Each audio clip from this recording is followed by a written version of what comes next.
That boy sat there for more than 20 minutes, clutching that ridiculously oversized backpack with a stubborn look on his face like he was scoping out something to steal, Carol shouted in the middle of the park. The police had just arrived and, without asking a single question, snapped, "What's in your bag? Open it now. You think reading a book is some kind of cover?" The boy could only tremble and mumble, "I'm waiting for my mom." But no one knew his mother was an FBI agent, and she was walking up behind them each step, slicing through that false sense of order. Across from Woodlawn Elementary, the park on Tuesday mornings was usually as quiet as a clock wound the night before, waiting for sunlight to filter through the trees to start ticking. The stone benches spotted with moss, the gray-bricked path streaked with fresh green grass, and the wide oak canopy created a perfect haven for anyone needing a little calm after school hours. Jalen Brooks, a 12-year-old boy with round glasses and eyes drawn into the pages, sat on the bench nearest the main trail, back resting neatly, hands gripping an old copy of To Kill a Mockingbird, its spine worn. He didn't read in a hurry, but turned each page carefully, as if something inside might be connected to him. Beside him sat a shabby gray backpack frayed at the straps and once mended by his mother with green thread in the corner pocket, now tucked neatly under the bench, slightly leaning like it was resting too. A normal afternoon for Jalen Book's shade, and waiting for his mother's shift to end was all he wanted. Carol Dunley appeared from the turnoff leading to the nursing home on the park's east side. Her hair was cut short in a dry square shape, lips pressed tight, eyes scanning the area like someone checking for signs of trouble. She stopped when she saw Jalen. Her steps slowed instinctively, her eyes squinted as if locking onto a target. She looked him over from the ground up faded but clean sneakers, then to the backpack, and finally the book. She muttered just loud enough for herself, "Old shoes, torn bag," and "Readin' what exactly?" That look wasn't curiosity. It was a calculation, like a claims adjuster trying to categorize something that didn't belong here. In just a few steps, she was standing over him. Without any gentle introduction, Carol bent down to his eye level and fired a question like a nail into wood. "Where did you get that bag?" The words landed hard, freezing the moment. Jalen looked up, eyes wide with shock and fear, as if something had slipped out from his safe-known world. I'm just reading," he said, hands still holding the open book, voice shaken like he was being forced out of the light. His answer didn't stop Carol. She glanced again at the backpack, then at his shoes, and a tight smile formed at the corner of her mouth. "That bag looks expensive, something a kid like you wouldn't have. And reading what exactly?" She sniffed like the book was some kind of curtain hiding an unnamed crime. Carol pulled her phone from her coat pocket, moving quickly and with the ease of someone who had done this before. She spoke loudly, giving Jalen no chance to react. "I'm reporting to the police. There's a black child sitting here watching people in the park with a suspicious backpack pretending to read." Her voice was cold, sharp as steel. "This one's clearly faking innocence. Your kind's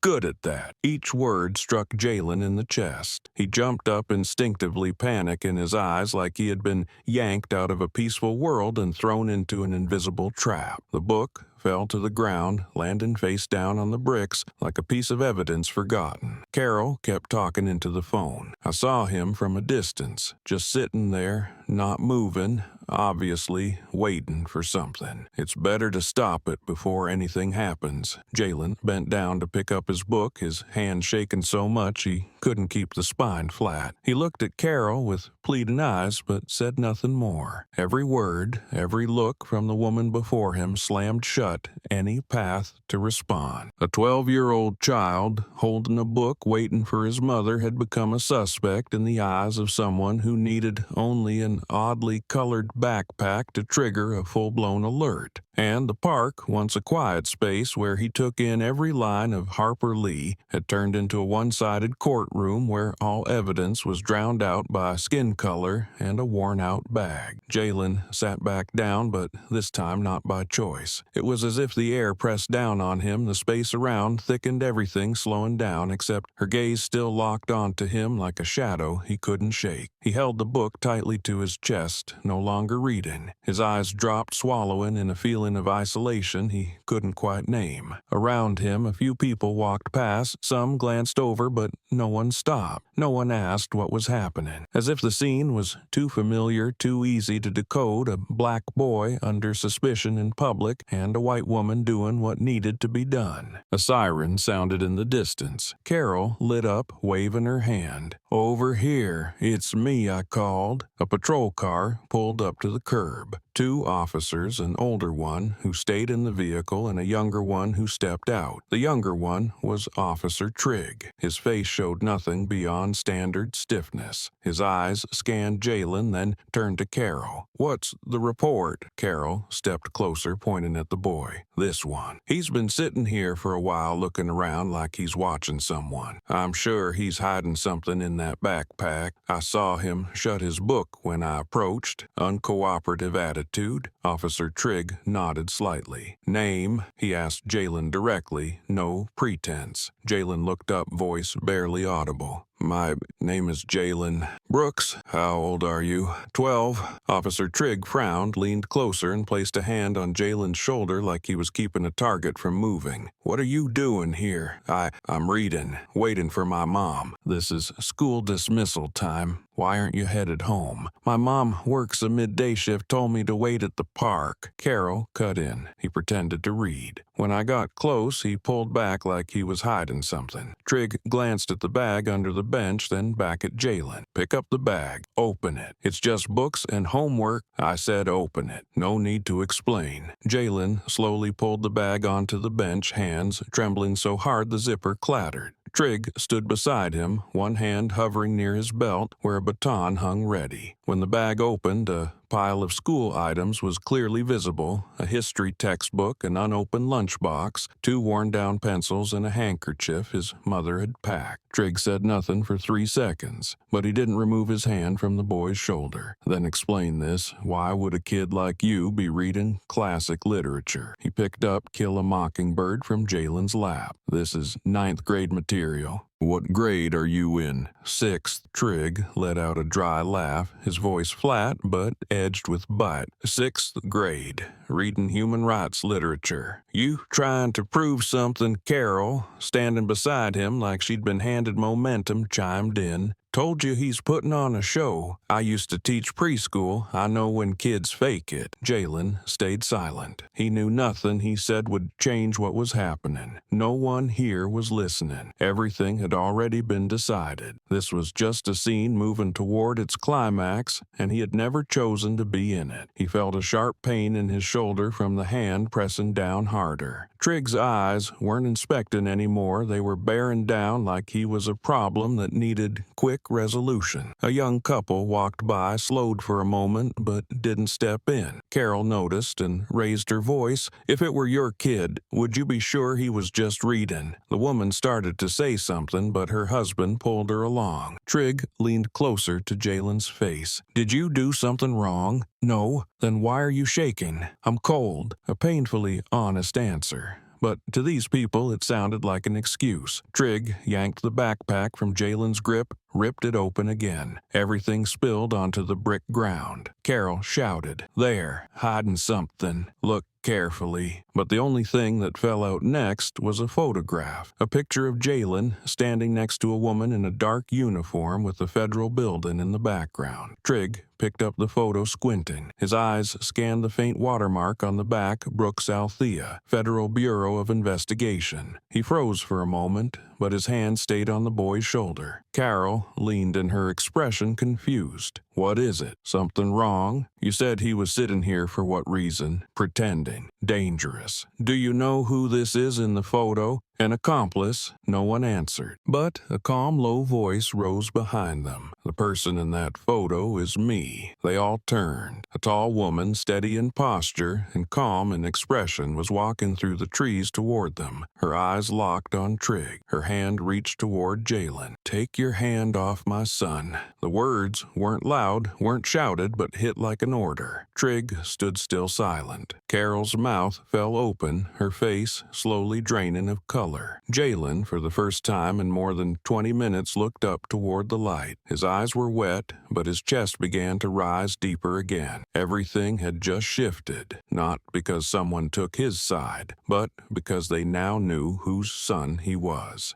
Jalen stood up with difficulty, as if his legs had just weathered a storm. He no longer looked at the ground, but straight at the officer in front of him, his throat dry tightening in his chest. "I didn't take anything. This is my book. I'm waiting for my mom." His voice sounded like a soft knock on a cold house where no one came to the door. He still held the book tight against his chest as if clinging to the last shred of dignity. But no one seemed to listen. No one saw that the trembling came from fear, not guilt. Carol seemed to feed off the boy's silence. She stepped in closer, pointing directly at his forehead. "I saw you sneak a look into someone's bag. Your kind's good at hiding things." The words landed like a stone flicked into a still pond, sending out warped ripples. The woman in front of him wasn't seeking the truth. She was assigning guilt, and Jalen was the perfect blank canvas for all the assumptions she had stored up over the years. Every word she spoke no longer targeted actions, but identity, his skin, his presence. The boy flinched instinctively, arms frozen, eyes wide, as if trying to understand how all of this was happening. Then a male voice broke the standoff. A white man about 40 in a suit had been walking by and paused at the noise, his brow furrowed. "What's going on here, ma'am?" Carol spun around as if she'd just found an invisible ally. Her voice rose full of urgency. "This kid clearly doesn't belong around here. I've lived here for 20 years and never seen him. He's watching people pretending to read eyeing others' bags. Might be someone's lookout." The man looked at Jalen. The boy said nothing, his gaze fallen to his own shoes as if trying to find in himself a reason to keep standing. The man was quiet for a few seconds, then walked away. No support, no questions. He left with an indifferent look like he understood the situation and chose to stay out of it. Jalen watched his back retreat like watching a door close, not out of malice, but out of apathy, and to him that stung worse. The heaviness in his chest made him start to shake again, but this time it wasn't from the officer's grip or Carol's cold eyes. It was from the sudden realization the truth had no voice where people trusted prejudice more than proof. He clutched the book, his fingers digging into its loosened spine. Eyes still down, his voice cracked. "Why would you say that? Is it because I'm black?" No one answered, but the silence itself was the bluntest confirmation. Trig hesitated for a second, but Carol didn't let the moment slip. Don't let him play the victim. Kids like him are great at faking pity. Jalen felt as if someone had just thrown acid at his face through those words. Every move he made, every sentence he spoke was labeled performance. He wasn't allowed to be scared or fragile or hurt because all of it would be dismissed as a tactic. His eyes turned red, not from anger, but from helplessness. His throat felt like it was being cinched tighter every time one of the adults spoke. And in front of him, the people with the power to decide had all taken one side, the side where skin color was the main reason for guilt. From a distance, a group of students just out of school walked through the park. A few noticed what was happening. Some slowed down, but when they saw a police officer standing next to Carol, they all picked up their pace. One child in a red beanie turned back and stared at Jalen for a long moment before disappearing down the path. That look didn't save him,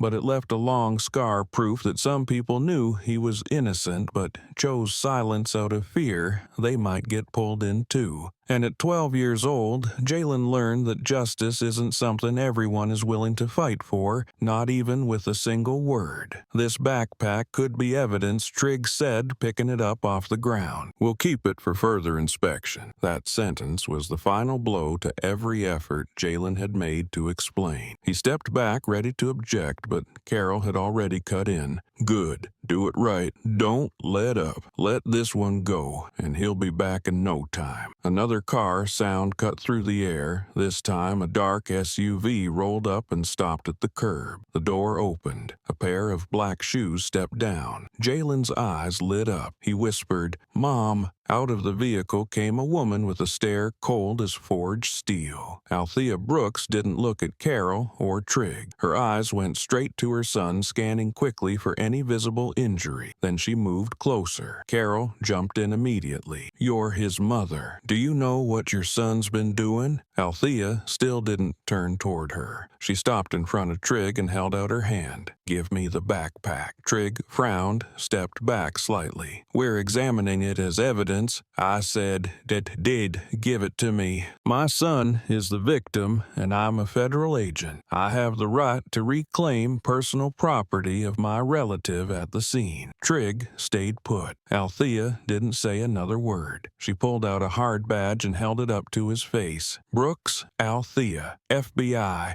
Behavioral Analysis Unit." The air went still, like someone had squeezed every sound out of the space. Trigg froze. Carol's eyes widened, mouth dropping like she had swallowed glass. She tried to force a smile.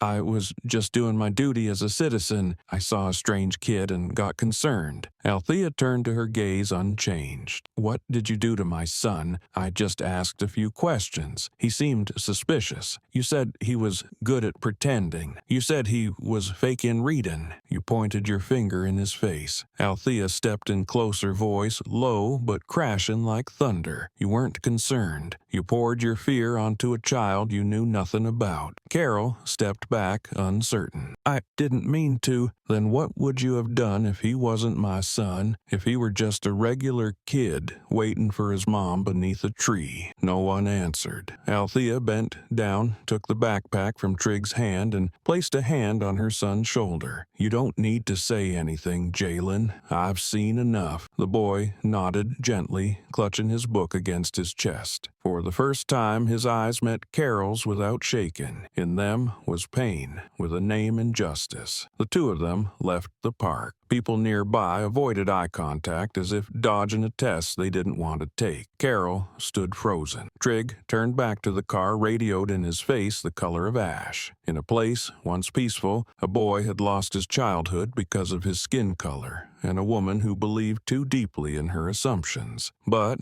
in that single moment of reversal, when the FBI badge came out, every distorted authority crumbled in silence. The only question left was if his mother hadn't been an agent who would have stood up and said Jalen was innocent. The sound of a police siren once again ripped through the false calm of the afternoon, drawing every eye in the park toward the street. The patrol car screeched to a stop at the curb, tires grinding against the brick with a shrill noise. The door swung open sharply, and from inside, Officer Trigg stepped out, tall, white, square-jawed eyes, cold like still water before a storm. At 45, he carried the dryness of a man done explaining someone who treated every suspicion as proof. He didn't run, didn't ask, didn't scan the area. He walked straight toward Carol as if following a script already burned into memory. Carol nearly lunged at him, breathless from the drama she had stirred up. "There, that's him. The backpack looks too full,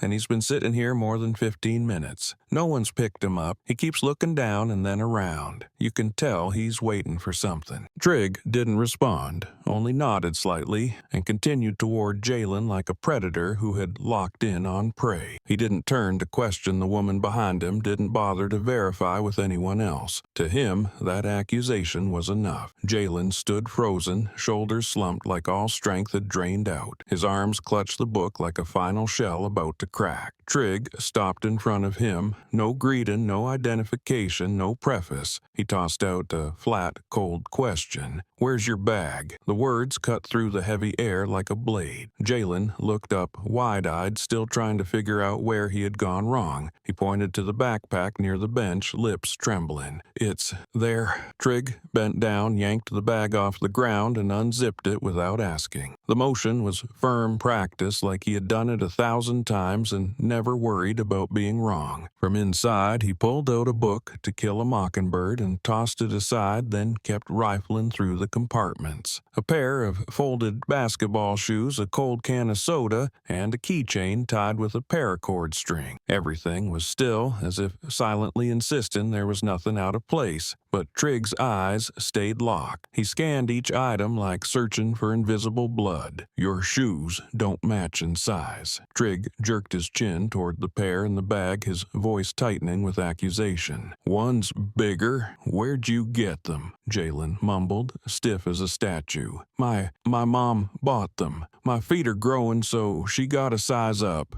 The explanation sounded like a thin cloth in cold wind. Trig frowned, straightened up, one hand still gripping the backpack strap like it held evidence of an unnamed crime. He stepped in close, then suddenly clamped a hand on Jalen's shoulder, squeezing hard enough to make the boy recoil in pain. His breath caught in his throat. "You gonna cry to get out of this?" The question landed like a punch. The air froze. Jalen's eyes opened wide, his mouth parted, but no sound came out. His shoulder burned under the grip, his whole body numb. Behind him, Carol stood with arms crossed, nodding in satisfaction like she was confirming something for him. A few passers-by slowed down. Some stepped back. One person took out a phone, but no one said a word. In the middle of a public park, the humiliation unfolded plainly, and no one dared to intervene. Trig tightened his grip for a moment, then shoved Jalen back a step. "I've seen hundreds like you, pretending to be innocent baby face, but smarter than most adults." He bent down and searched the bag again, even though everything had already been revealed. Jalen stood still, his face flushed, unsure if it was from anger or fear. His eyes locked on the book thrown to the ground. It lay open-faced, its edges dusty like him picked apart, exposed, and tossed aside. Across the park, a young woman pulled out her phone and began recording. She stood partially behind a tree, the lens trembling slightly but aimed directly at Jalen. In the frame, he looked smaller than usual, isolated with nothing to defend himself but his own name. Trig held up the keys, examining them like they were weapons. "Where'd you get these? Are they for a car?"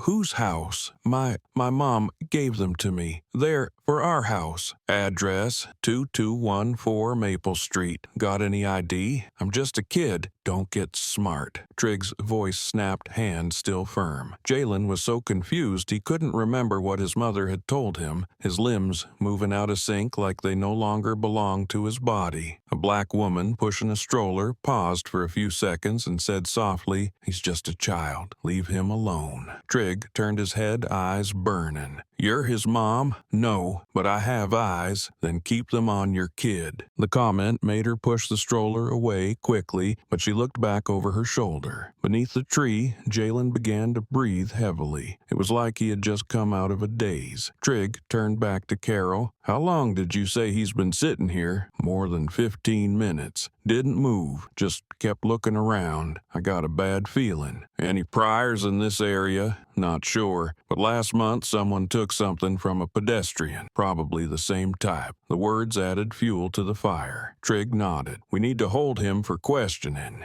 "Good. Be firm. Let them know they can't just do whatever they want." Jalen heard that and felt his heart clamp tight. His legs suddenly felt like stone. He couldn't run, couldn't move, had nothing to hold on to. The faces around him were cold, the words stiff like clubs. And in that moment, he understood that simply being present in the park in daylight with a book and a bag was considered a crime. In the distance, a familiar shadow approached. Not fast, not frantic, but steady like a current moving upstream. That woman had returned. Althea Brooks. Her hand clenched, her purse eyes locked on her son's shoulder, red from the pressure. And this time, she didn't wait for anyone to recognize her. She stepped in, placing herself between her son and Trig, raising a hand. Touch him again. Trig turned, startled, but she didn't blink. Her presence seemed to pull the air out of everyone's lungs. Althea held up her badge in his face. FBI, Federal Investigation, and I'm recording every single act of public misconduct in violation of a minor's dignity that you're committing right now. Trig stepped half a pace back, his mouth open but silent. Carol froze, then tugged at her blouse like she was trying to slip out of sight. But Althea didn't allow retreat. She bent down, lifted Jalen gently, then turned to Carol. You said he was pretending, but the truth is, you're the one who knows how to play the victim best. You used your status as a resident to press down on a child you knew nothing about. You made up a timeline, invented suspicions about his belongings, and worst of all, you assumed guilt because he's black. Carol started to say something, but Althea raised a hand to stop her. I don't need your explanation. I need your silence and your patience for the lawsuit. Behind them, a few people had begun recording live streaming. The wind started to pick up softly, but in Jalen's eyes, the storm had arrived long ago. The sun began to shift behind the trees on the far side of the park, casting long shadows over the once peaceful lawn. But the shade that day couldn't ease the chill radiating from sharp-cutting words. The air was so heavy that even falling leaves could be heard. Every look, every breath seemed pinned to the circle that had formed around a black boy, a white police officer, and a white woman claiming to be a witness. From behind a nearby stone bench, a young woman raised her phone. The screen flickered. The frame wobbled at first, then steadied as her grip firmed. She didn't speak, just aimed her camera at the heart of the scene unfolding. And from the very first second, Trig, still close to Jalen's face, leaned in and whispered with a blade-thin voice, I've arrested 6, like you this month already. They cried, they begged, and they still tried to run. His eyes didn't blink. His lips curled slightly, tasting the victory he thought was his. Jalen looked up, panicked and desperate, as if reaching for someone just behind him he had never met. What did I do wrong? His voice cracked in midair, not loud enough to echo, but clear enough for the camera to catch. Trig smirked, leaning in even closer. Breathing was your first mistake. The words weren't shouted, weren't angry, but their venom seeped out like acid, burning through skin. Anyone who heard them would feel it. Behind them, Carol seemed to absorb new energy. She leaned toward the camera, voice ringing out like a public indictment. I knew it, duh. They always pretend they can read, but it's all for show. Her tone hissed between clenched teeth. Her eyes lit with a sick satisfaction. She pointed at the book lying on the ground, then at Jalen's head. Look at his face. He studies just enough to fool people. I swear, someone's teaching them how to game the system. The girl recording stepped back half a pace, adjusting her angle to capture all three, Jalen, Trig, and Carol, positioned along a crooked line. And in that line, only one side had the right to speak. A few more bystanders began raising their phones. Small screens flickered to life like mirrors reflecting a truth happening in real time that no one could deny or explain away. Trig didn't say another word. He pulled the steel cuffs from his belt, the sound of metal slicing through the moment like a knife dragged across concrete. His left hand gripped Jalen's shoulder while the right forced his arm down. It happened fast, efficient, brutal, like a move long rehearsed. You have the right to remain silent. He began reciting it like a ritual, but the middle was cut short. No, wait, I didn't do anything. Jalen cried out, trying to pull away, but the pressure on his arm threw him off balance, sending him forward. His knees hit the brick path. Mom, Please come." The scream tore through the air like a rip, echoing up into the highest branches. His voice broke apart, each word dragged from deep inside, choked by fear and everything he had been forced to hold back. The entire park went still. The people nearby fell silent. A man holding a camera lowered his lens, eyes slightly widened. An elderly man on a walk paused, hand gripping the rail, head gently shaken. A student in a blue uniform stood at the park entrance clutching their backpack,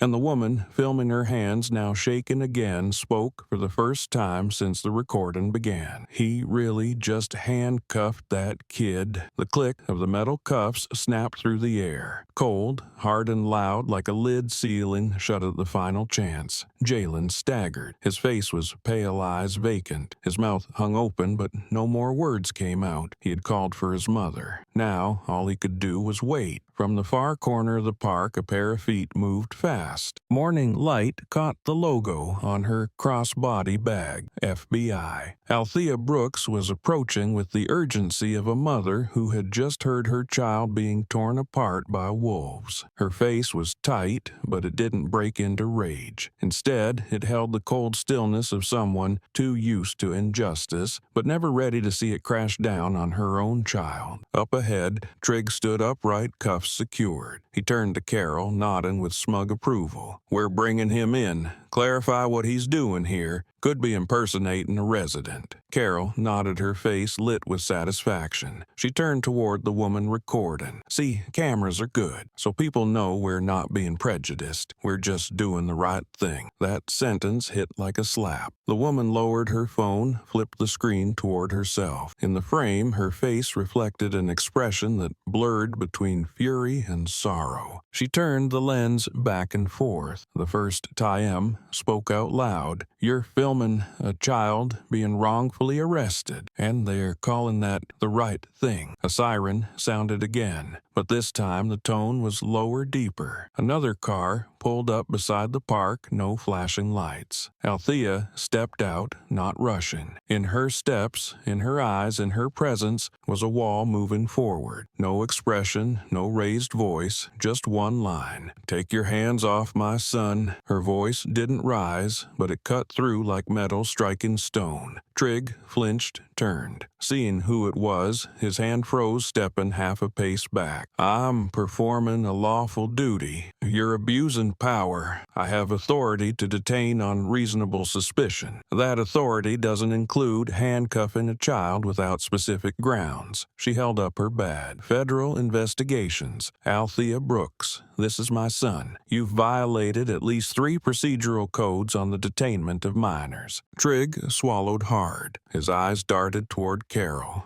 but she had already stepped back as if realizing she was standing on the wrong side. A minute later, the cuffs came off. Jalen turned to his mother, eyes misted, then looked down at his wrists. 2 red marks pressed deep, temporary proof of a collision with bias. Althea placed a hand on his shoulder, nodded toward the woman filming. "Keep that footage. It's going to matter." And in that moment, a new current began to flow across social media. The sound of heels striking the brick path rang out like a string of cold warnings, each step steady but firm, slicing through the thick air that hung over the park. From the edge of the walkway, near the benches, a tall black woman emerged. Strong build, squared shoulders, stride unwavering. A light breeze caught the hem of her black blazer, sent the letters FBI clear on the left chest, making it feel like the air itself was parting in her path. Her eyes were cold, sharp as a surgical blade, cutting through every lie and excuse in the space. Carol hadn't even registered who was approaching before she jumped up like a triggered machine. She craned her neck and shouted, her shrill voice piercing the park like a siren. "You're his mother. Do you know your son is stealing?" He was digging through a bag and pretending to read like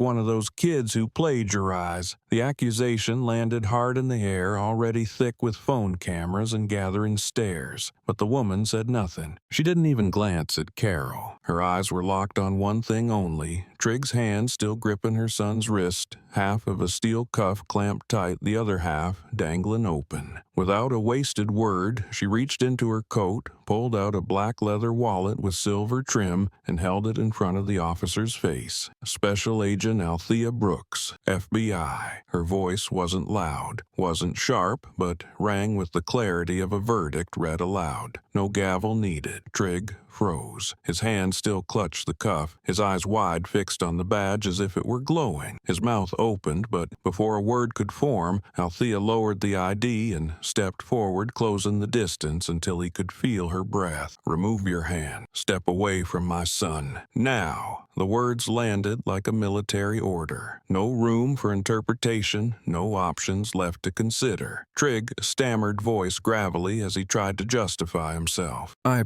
got a call," a citizen reported. A kid wandering around, acting suspicious. He avoided her gaze, but each time he glanced up it was like hitting a mirror that showed him his own cowardice. "I was just following protocol." Althea folded her arms, eyes fixed on the red marks still visible on Jalen's wrist. "You call this protocol, detaining a child without verifying his name, without notifying a guardian, without confirming why he's here, and with no evidence of any violation." Her tone was calm, but every word landed like a blow to Trig's chest, tightening his breath into shallow gasps. "What gave you the right to clamp my son's wrist with a restraint? Because he was reading? Because his backpack was too big? Or because his skin tone matches the arrest charts in your precinct?" Carol wasn't finished. She circled around to the side, interrupting like someone trying to steer public opinion back under control. "You're making this into a big deal. Do you know your son sat here for almost 20 minutes? Reading, really? That long?" He was eyeing people as they walked past. I saw it clearly. Althea slowly turned her gaze toward her for the first time. No raised eyebrow, no curled lip, just one sentence firm and clean. "You said, 'I saw clearly.' Let me ask again. Did you see a boy reading a book, or did you fill in your own mind with prejudice?" Carol choked on her reply. Around them, more phones were lifted. A few camera lights began blinking. Trig swallowed for the second time, struggling not to jerk his hand away from the cuff too quickly, knowing even that motion would betray just how scared he really was. "Uncuff him,"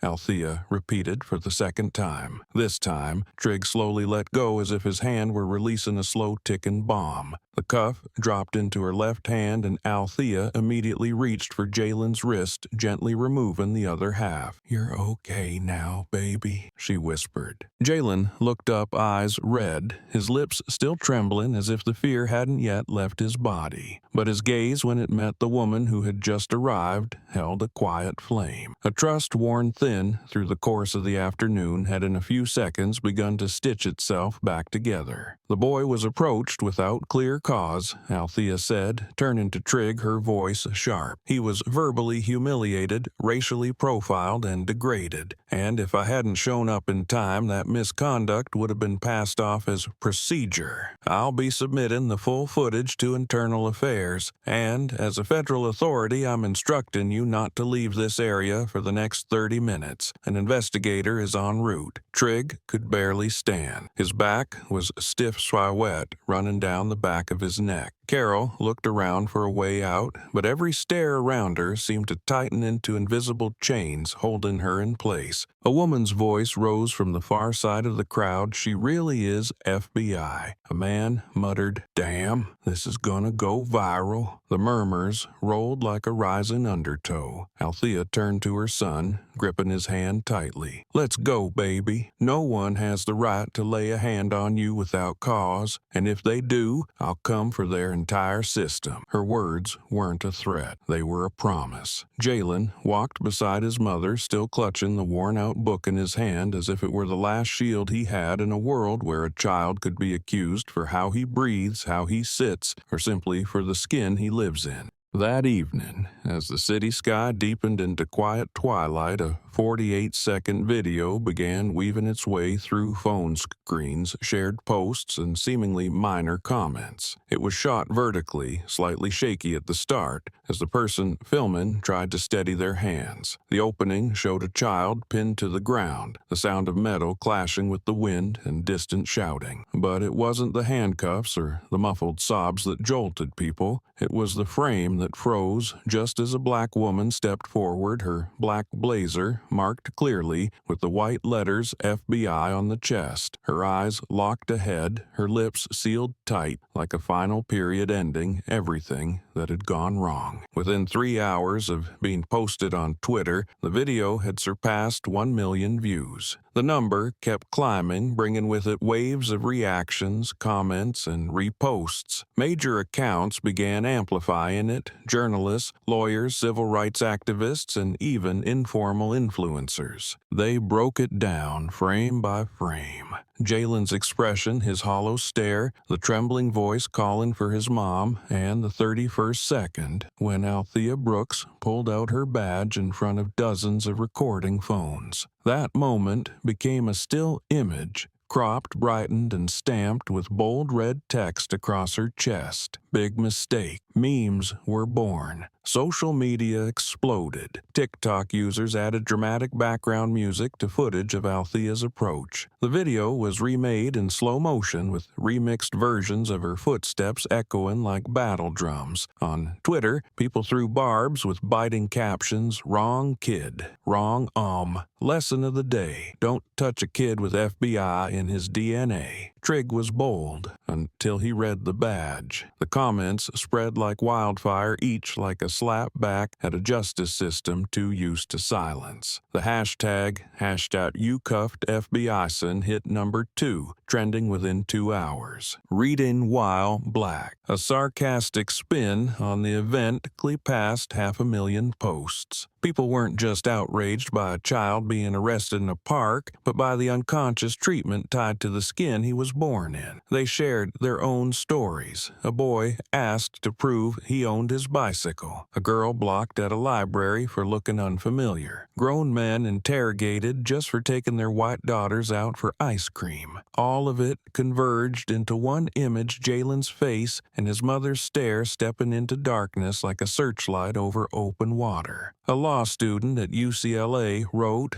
"I studied 5 years to defend the innocent, but that boy's mother taught me more in 48 seconds." The quote was printed over a black and white background, italicized, overlaid on the frame of Althea holding up her badge. It spread with over 80,000 shares in a single evening. News outlets began picking up the story. The Atlantic wrote, "When a mother becomes the law itself." The Guardian ran a headline on its digital front page: 48 seconds expose 48 years of protocol. CNN opened its morning segment with the question, "What are we teaching the next generation of officers, suspicion or justice?" Althea remained silent. For the first 12 hours after the video went viral, she didn't post, didn't accept interview. But that silence only stoked public momentum. People dug up past hearings she had participated in, old interviews. Rare footage from major federal cases. Althea had once led a multi-state human trafficking operation in 2020 and was the only one who dared challenge the system when falsified reports were being buried. Young people began to see her as a new icon. An illustrator in New York recreated the moment she stood between her son and the officer, with the shadow shaped like the United States ripping apart behind her. The artwork read, "This is not protection. This is survival." In some high school civics classes, the incident was used as a case study on the right to remain silent and the right to resist unlawful detainment. A music producer remixed the footage into an epic score, layering in the sound of her footsteps and her voice, "Step away from my son,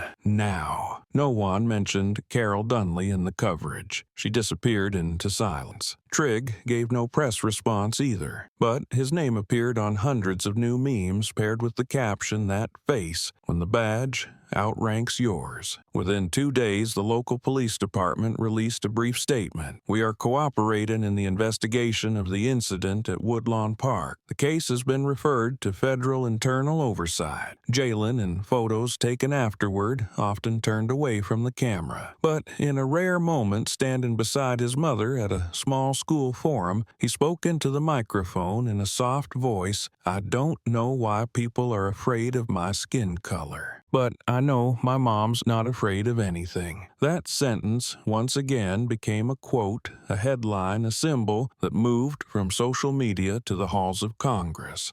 3 days after the video went viral, while the hashtags were still peaking, the name Jalen Brooks began to appear not as a victim, but as a symbol. Journalists tried every channel to reach Althea Brooks for interviews. CNN emailed through the FBI's media office, the New York Times made requests through intermediaries, and MSNBC sent messages through social media. All received the same response, a refusal. Althea stayed silent. She left what needed to be said in the look she gave that day in front of dozens of cameras when she raised her badge and ordered the officer to step away from her son. But her silence only drew more attention to Jalen. A local newspaper ran a side-by-side photo of him, one in a white button-down shirt, wide-eyed and terrified in the video, and another taken after the incident standing beside his mother, face thinner, more serious, holding a copy of To Kill a Mockingbird. The headline read, From Mockingbird to Megaphone, Jalen's America. A non-profit organization called Justice in Youth, which runs civic education events for students, sent a formal invitation to Jalen's family. They didn't ask him to recount the incident. They only wanted to hear his thoughts, to hear a child who had faced misused authority speak to hundreds eager to hear the truth from someone who lived it. After several declines, it was Jalen who quietly told his mother, I think I need to say something. Not for me, but for the other kids. Althea looked at him, then nodded. The event took place on a Saturday afternoon in an auditorium of over 300 people, mostly high schoolers, law students, and educators. Jalen walked to the stage in simple clothes with no one guiding him. He went alone, as if to say if he had been cuffed alone, he could stand alone. He didn't read from a script, didn't hold notes. He simply stood there, legs slightly shaken, eyes fixed straight on the audience. I was suspected because of my skin. Jalen began, voice clear but slow, handcuffed because of a fear I didn't create, and released because of who my mom is. But what if my mom were a janitor? If she didn't have an FBI badge, would anyone have stopped it? Would I still be free? The room went silent. Someone in the front row exhaled hard, and a few in the back bowed their heads. But no one looked away from Jalen. I used to think reading books would make people respect me. I used to believe wearing a clean uniform showed I was a student, not a criminal. But that day, everything I believed got crushed in minutes. I don't know how to rebuild my trust, but I know I need to start by saying this out loud. Applause broke out as he stepped down. But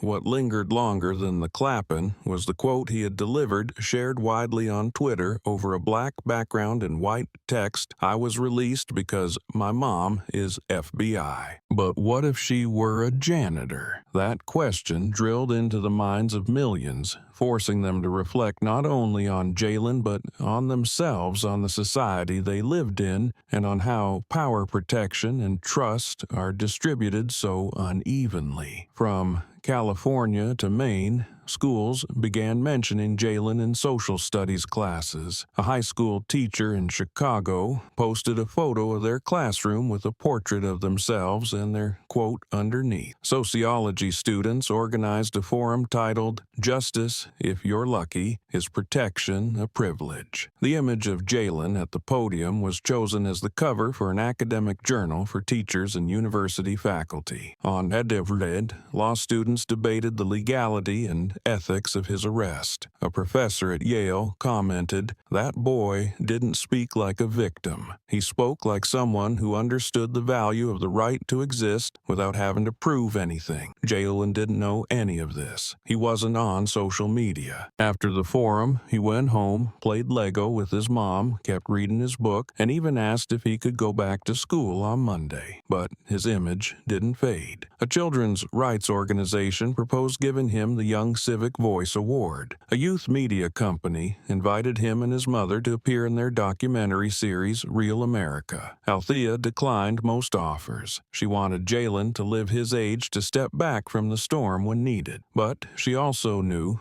some people don't seek the spotlight, but the times demand that they speak. On national television, a veteran anchor closed the evening news with the line, "If justice depends on a federal badge, then this country is distorted at its roots." Public demand began to rise for independent investigators to review the entire case. From the words of a 12-year-old boy, a wave of scrutiny around the detention of minors had begun to spread. Carol Dunley appeared on the local morning news on Tuesday, filmed on the steps of her home, wearing a beige knit coat, her face tightened with frustration. She didn't shy from the camera, nor express regret. "I did what had to be done," she said, lips nearly pressed shut between each word. "In this neighborhood, it's right to be cautious. We didn't become suspicious out of nowhere. We were forced to." Behind her, a "Beware of Dog" sign flipped back and forth in the breeze, like a quiet mockery of a fear cultivated and rationalized over years. Her response immediately sparked backlash. Some defended her, saying she was just an elderly woman doing what a responsible citizen would do, but most didn't agree. A neighbor, Michael Reyes, posted an old photo from 2017. In it, Carol Dunley stood at a neighborhood meeting, a faint emblem of a well-known far-right group visible behind her. His caption was brief. "She was just suspicious, or has she been taught for a long time?" Those 17 words ignited a storm stronger than any editorial could. As the photo spread, others began digging up Carol's appearances at neighborhood councils, her signatures on anti-immigration petitions, her carefully worded quotes from past local news reports. They weren't violent calls to action, but they consistently evoked a tone of protecting the neighborhood from outsiders. And outsiders, in her language and that of her peers,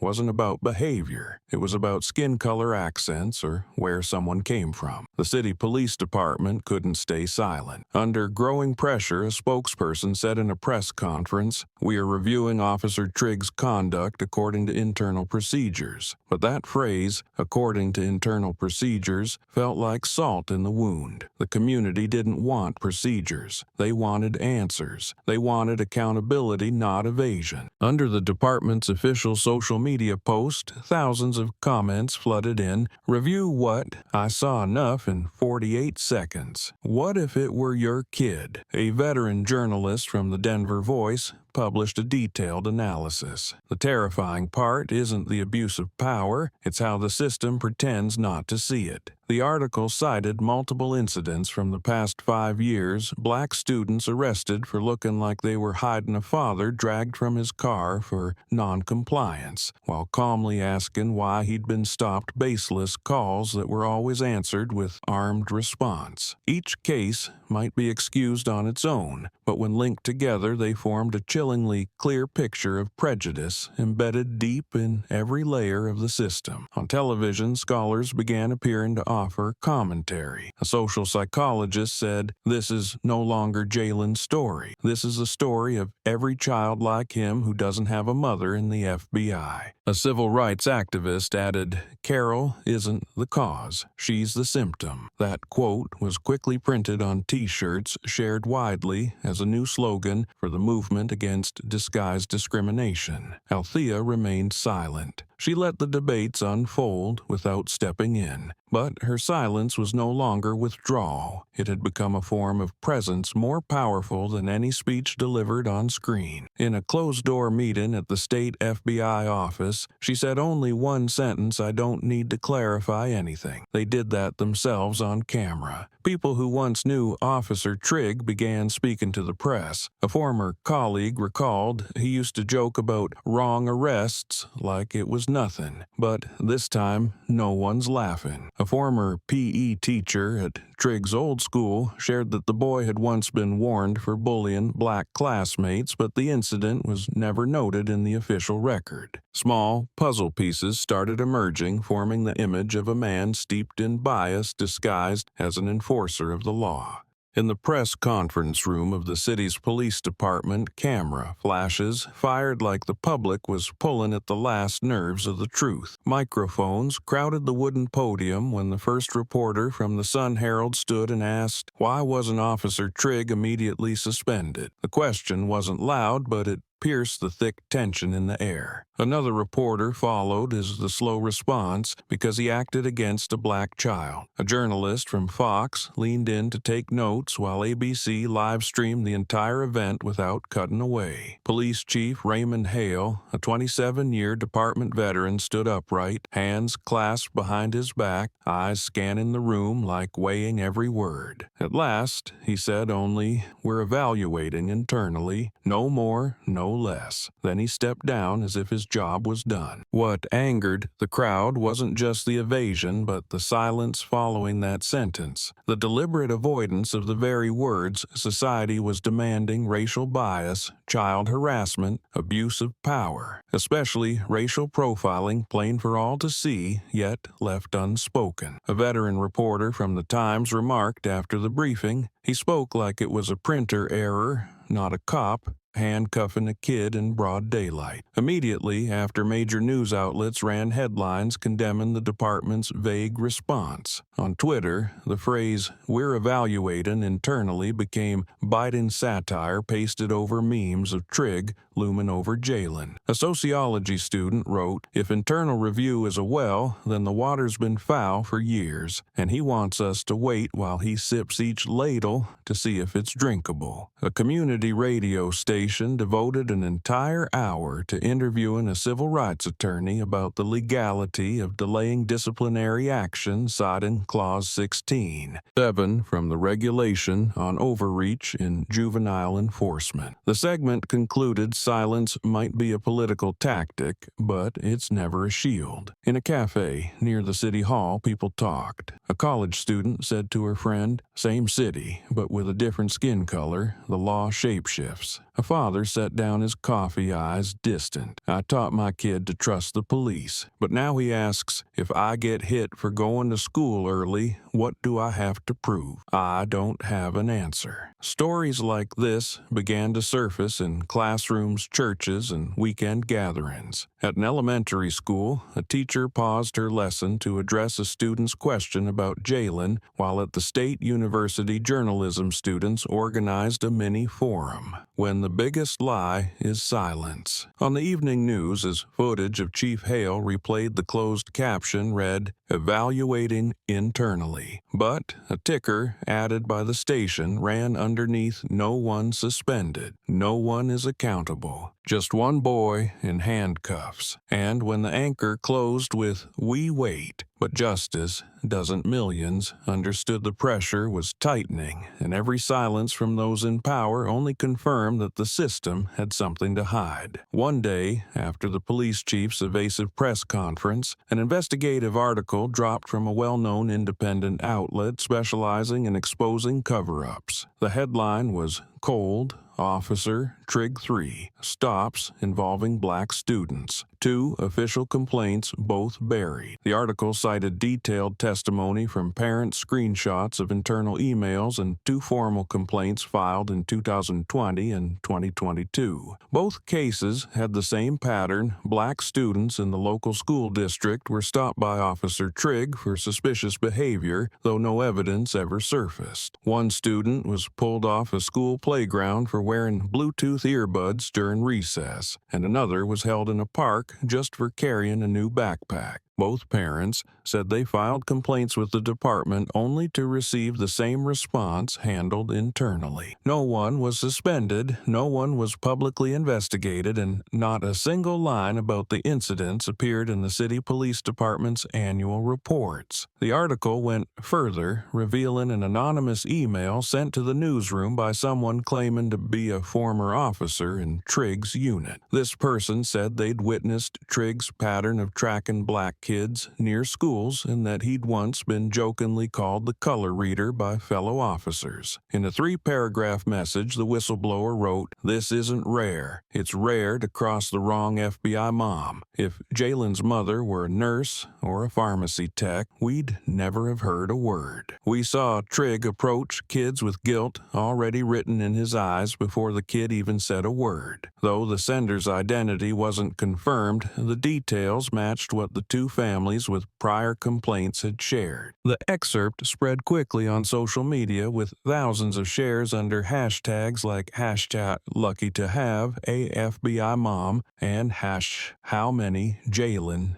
did we miss? The Independent Journalists Association hosted a live stream panel titled "Truth on the Sidelines: Who Chooses Silence?" During the event, one policy analyst stated bluntly, "The scary part is the system recorded the incidents, but because Trigg wasn't violent, because he knew how to speak clean to his superiors, everything got reworded. Suspicion not substantiated." At the same time, a criminal justice professor rejected the police chief's stale defense. Internal review is how you kill public trust in silence. The department's response was near total entrenchment. No reaction to the article, no mention of the email, no update on Trigg's status. The silence felt like a tactic, as if not saying anything was smart, strategic. But to the public, silence now only deepened their resolve to dig further. On Facebook, new groups like Justice for Every Jalen began forming, collecting stories once dismissed, waved off for lack of concrete evidence. One parent recalled how her son had been questioned by a white cop for wearing a hoodie on a rainy school day. A preschool teacher shared that her kids had already learned the longer you stay silent when the cops come, the safer you are. These once forgotten stories were now being gathered, placed side by side, forming a picture that couldn't be denied. Trigg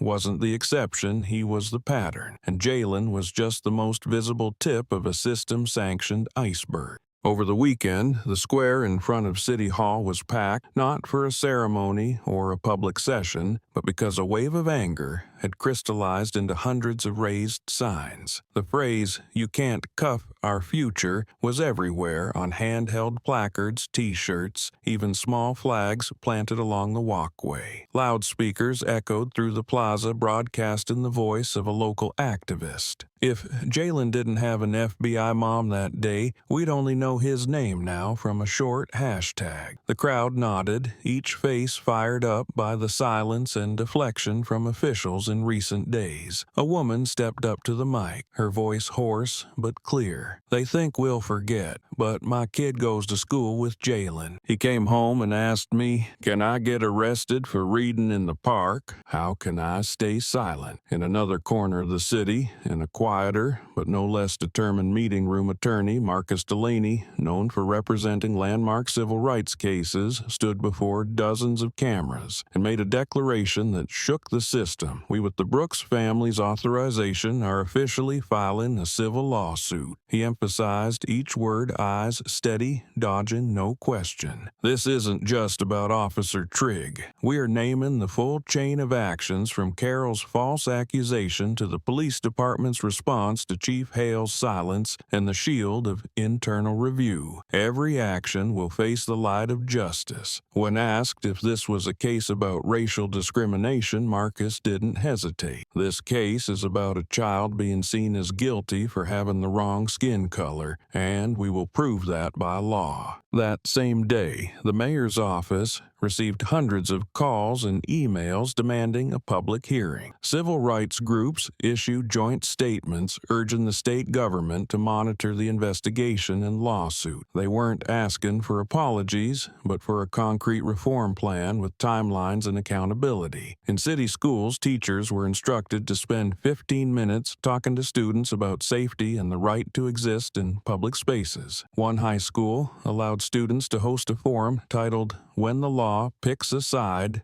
Can We Still Trust Justice?" Social media kept the momentum alive. A video montage of the morning protest was cut with Jalen's earlier quote from the conference. "But what if my mom was a janitor?" And below it, thousands of comments. And what if no one had filmed it? What began as a personal moment now exposed a system that had long seen itself as untouchable. Every time Trigg's name came up, it no longer referred to just one man. It stood for an entire mechanism starting to crack. When a system begins to see itself stripped bare, not by force, but by truth exposed in words and images, those fractures are harder to patch. And for the first time in years, people felt a tremor rising from the ground up, not from shouting, but from a wound that had never been properly named. 3 days after the lawsuit announcement, and as protests continued across nearby cities, the sheriff's office issued an official statement. Officer Trigg was suspended from duty pending an internal investigation. The announcement, posted coldly on the department's website, came without any admission of responsibility or apology, just a few terse lines. But what fueled public outrage even more than the suspension itself was the fact that Trigg was immediately given legal representation by the local Police Officers Association, a group known for defending law enforcement in controversial cases. Within hours, the association's spokesperson appeared on television stating Officer Trigg followed protocol as required. All decisions were based on his on-site assessment of the situation. The comment acted as gasoline on the already blazing fire. Viewers flooded the live stream with sarcastic responses. Which protocol says you can cuff a kid over sneakers? Or, if this is proper procedure, how many procedures do we need to burn down? At the same time, an unexpected op-ed appeared on the front page of the New York Times opinion section. The author was Jalen Brooks, 12 years old, and the headline hit like a lightning strike. If my mom wasn't wearing an FBI jacket, you'd be reading this in the obituary. The piece was not long or full of polished rhetoric. It was the voice of a boy who had just learned how to name his fear. He described the moment someone's hand pressed down on his shoulder when he didn't dare pull away because pulling away might be seen as resisting. He recalled that when questioned about his shoes, his first thought was, did I wear the wrong pair? Not that he was being profiled because of his skin. But the most haunting line came when Jalen wrote, I thought my mom wouldn't make it in time. I thought I'd have to apologize for something I didn't do, and I was ready for people to believe the adult over me. He ended with a sentence that made millions swallow hard. That day, I lived because my mom had a badge. Today, I write this for the millions whose parents don't. Within hours, the article was quoted across hundreds of media outlets and social platforms, its final sentence shared as an indictment of the entire system. A journalism professor at UCLA said during a televised interview, it's rare that a 12-year-old writes something with more weight than weeks of government statements. High schools began including the article in reading comprehension classes. One international outlet called it a modern manifesto against silent injustice. And while the justice system kept spinning in circles with its assessments and reviews, the public had already found its answer. This was never just about who gets suspended, but about how to ensure other children never have to write what Jalen did. From a small park in Woodlawn, the 12-year-old had become a mirror, not because he was loud or fiery, but because he dared to write down a fear no one wanted to hear, and he wrote it using his own pain.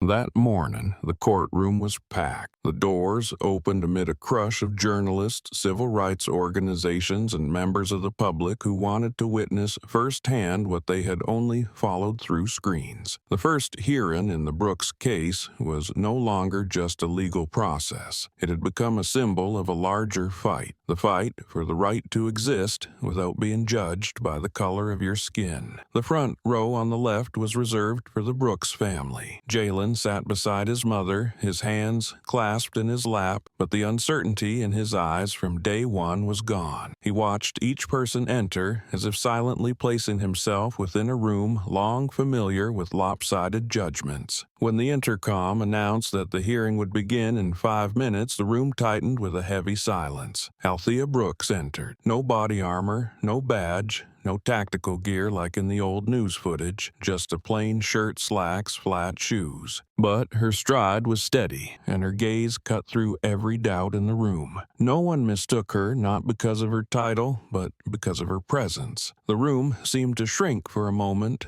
though no one dared speak. As she approached the witness chair, the entire courtroom held its breath. The hearing officer asked Ms. Althea Brooks, "Are you ready to testify?" She nodded, voice low and firm. "I'm ready." Camera lights flickered. Pens moved in unison, but Althea looked at none of the lenses. She stared straight at the panel, at the people who represented an entire system, waiting to hear what she was about to say. "When I walked into the park that day, I didn't see a fight. I didn't hear anyone shouting. I saw a child in handcuffs who hadn't been asked a single question." Althea's voice wasn't loud, but each word dropped like a stone into water. "I saw the man who restrained my son, didn't ask his name, didn't verify anything, just looked at his skin and assumed guilt. I've worked with actual terrorists. I know how to identify a threat. My child was not a threat, but to them, he was a shadow to subdue." In the back row, a middle-aged man dabbed his eyes with a tissue. A reporter leaned forward to scribble notes. Up front, a law student nodded slowly as if etching every word into memory. The attorney, representing the police department, tried to interrupt with a question. "Do you believe you may have overreacted by interfering with an officer's protocol in the field?" Althea turned to him, her eyes sharp as blades. "If you had a child and saw him held down in public like a criminal, would you call that protocol?" The lawyer paused, flipped note sought and gave no answer. Althea's voice came again, slower now. "If I were just a mother without a badge, if I cried and no cameras were there, would any of you still care about this story? Or would it be another headline lost in what someone calls a minor system flaw?" The room stayed silent. No one replied. No one dared move. The hearing paused after Althea's testimony, but the shockwaves remained. National television replayed her entire cross-examination during prime time. News outlets ran headlines like, "The mother who didn't need armor to fight." On social media, her question, "What if I didn't have a badge?" became a leading topic in ongoing discussions about civil rights. At a small bookstore near Woodlawn School, a clerk carefully taped a note onto a copy of To Kill a Mockingbird on the shelf. Jalen read this before he was cuffed. Now, it's the one thing no one could take from him. As the system moved into its hearing phase, what it didn't expect was that some witnesses didn't need words to prove what was right. They only need to show up and the truth reveals itself. Officer Trigg's attorney stood up, adjusted his collar, and spoke with the cadence of someone reciting from a textbook. "My client acted within authorized protocol. His actions were based on the principle of managing potential risk on site. He held no malice, merely responded to the situation per his training." As soon as the sentence ended, a murmur rose from the public gallery, quickly stifled by a sharp glance from courtroom security. Althea sat still, her eyes locked on the attorney. Then, when granted permission to respond, she walked slowly to the witness stand, her voice low but sharper than any ruling. "Protocol," she repeated, as if weighing the word. "What kind of protocol lets an officer judge the intellect, morality, and character of a child by the color of his skin? If that's protocol, then the system is institutionalized institutionalizing ignorance. The entire room froze. Trigg's lawyer shifted in his seat but said nothing. A member of the hearing panel nodded slightly. Journalists' fingers flew over keyboards, afraid to miss even a fragment of her voice. The presiding officer called for the body cam footage from that day to be played. On the screen, in the center of the courtroom, Jalen appeared, sunlight catching his hair, small hands wrapped tightly around a book. Then, Officer Trigg approached without greeting,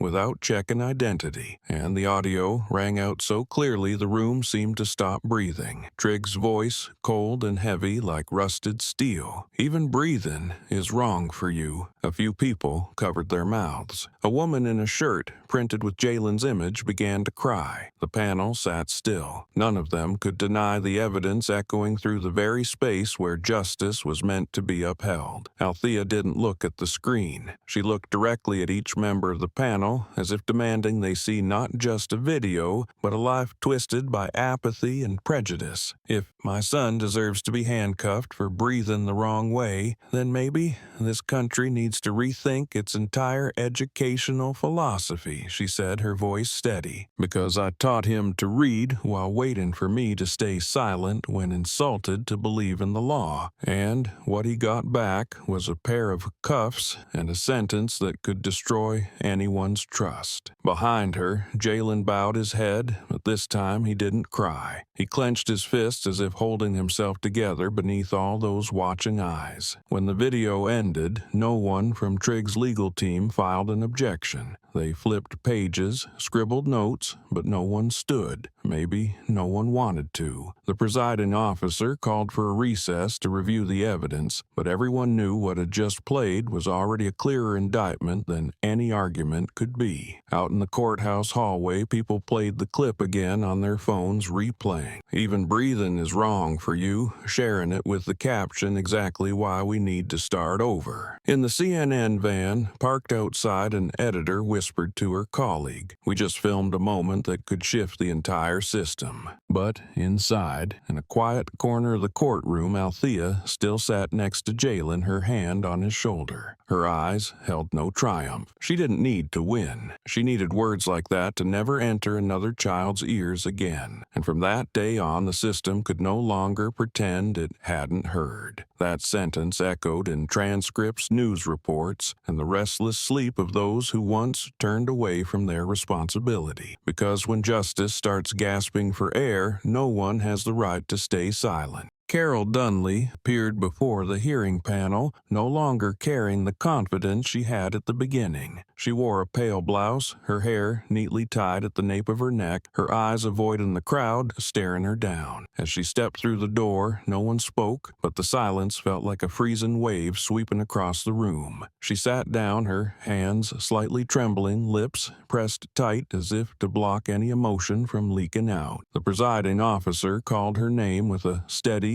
emotionless voice. "Ms. Carol Dunley, as requested by both legal counsel and the community, you will provide your account of the incident at Woodlawn Park that morning." She nodded, took a deep breath, and her eyes fixed on a spot on the wooden floor in front of her. But her composure was tested almost immediately. The first question rang out. "Can you explain why you called 911 upon seeing Jalen Brooks reading a book in the park?" Carol looked up, hesitated for a few seconds, then replied, I felt something was off. My instincts told me so." That answer landed in the room like a clumsy confession, almost bordering on absurdity. A journalist quietly scoffed. A civil rights lawyer, sitting in the back, let out a bitter laugh. On social media, within just 2 hours, the word instinct had turned into a meme, spreading rapidly with images of Carol pointing at the boy overlaid with the text, "I don't need evidence. I have instincts." One Twitter user wrote, "When racism is justified by instinct, the system has already crossed the moral line." In the hearing room, the prosecutor continued, "Did you witness Jalen doing anything suspicious before calling the police?" Carol responded, her voice weak. He looked around, and the backpack looked pretty big. "And that's criminal behavior. I didn't say that it's just I'd seen something similar." similar before. Similar to how someone who looked like him, also had a backpack and ended up getting arrested. The panel fell silent for a few seconds. Then one member spoke up. So you're saying you judged a child based on your memory of someone who merely looked like him? Carol clasped her hands together, said nothing. She had neither the strength to argue nor the awareness to realize how every word she uttered was exposing her own irrationality to the public. The public's anger had moved beyond the internet. Outside the hearing room, hundreds gathered holding signs that read, "Instinct can't replace truth, and fake fear isn't compassion." Their chants echoed inside where Carol sat, as if pinned to the witness seat. When asked one final time whether she would act differently if she could relive that moment, she answered, "I don't know. I just was worried about the safety of the neighborhood." That response only fueled the fury further. A member of the panel immediately countered, "Worry can't be used as a reason to assault a child's dignity." After the hearing, Carol left in a hurry, head down, avoiding the cameras. But her words couldn't escape public memory. That evening's news compared her testimony to numerous past cases where white women called the police on people of color for vague reasons, riding a bike too slowly, barbecuing in the park. Carol was no longer just a concerned citizen reporting an incident. She had become the embodiment of injustice disguised as vague fear. And amid it all, one editor summed it up during the nightly broadcast: her silence couldn't redeem the past, and her excuses only wounded the present more. As people exited the courthouse, their eyes lingered on the empty chair where Carol had sat. It stood vacant, a stark reminder of the consequences that follow when prejudice wears the mask of civic responsibility. This was no longer just about one woman or one child, but the raw truth of how society continues to be driven by a vague fear, rationalized with two words: gut instinct. Immediately after Carol Dunley's full testimony was broadcast across media outlets, public reaction exploded. Her reference to instinct was swiftly unmasked as a flimsy cover for a deeply rooted form of bias. One widely shared comment read, "Her instinct is just prejudice, disguised by white hair and white pride." That line wasn't just an accusation, it cut straight into a system long used to concealing favoritism behind seemingly reasonable excuses. Across forums, people began recalling similar cases: young men chased for looking off, students detained for acting unusually, and mothers forced to shout to protect their children from the suspicious gaze of self-declared watchful citizens. Sociologists across major publications pointed out that this wasn't an isolated misjudgment, but a vivid representation of a social structure refusing to face its reflection. Carol wasn't the first to invoke instinct, but she became the one who perhaps unintentionally exposed it fully under the lights of public scrutiny. And this time, the public wasn't willing to look away. Local residents in Carol's neighborhood responded swiftly. Within 48 hours of the hearing, over 300 signatures had been collected on a petition demanding her resignation from the neighborhood council. The document, submitted directly to the management board, stated clearly, "Someone who casually called the police based on skin color cannot represent our community's safety and inclusion." A group of parents and their children, former students in the district, held a small gathering at Woodlawn Park in honor of the truth. There, they displayed a board featuring Jalen Brooks's quote, "If my mom hadn't worn her FBI jacket that day, people would be reading this story in the obituaries." And beneath it, painted in large white letters, "Whose instinct and whose heart." Carol declined all media requests in the days that followed. A neighbor reported she only left the house early in the morning or very late at night, head down, sunglasses on. In the eyes of the community, she was no longer the elderly woman once active at town meetings, but a symbol of fear, granted authority propped up by a system's long silence. On the cover of a major opinion magazine, her image leaving the courthouse ran beneath the caption, "When instinct kills reason," sparking a widespread discussion on personal responsibility within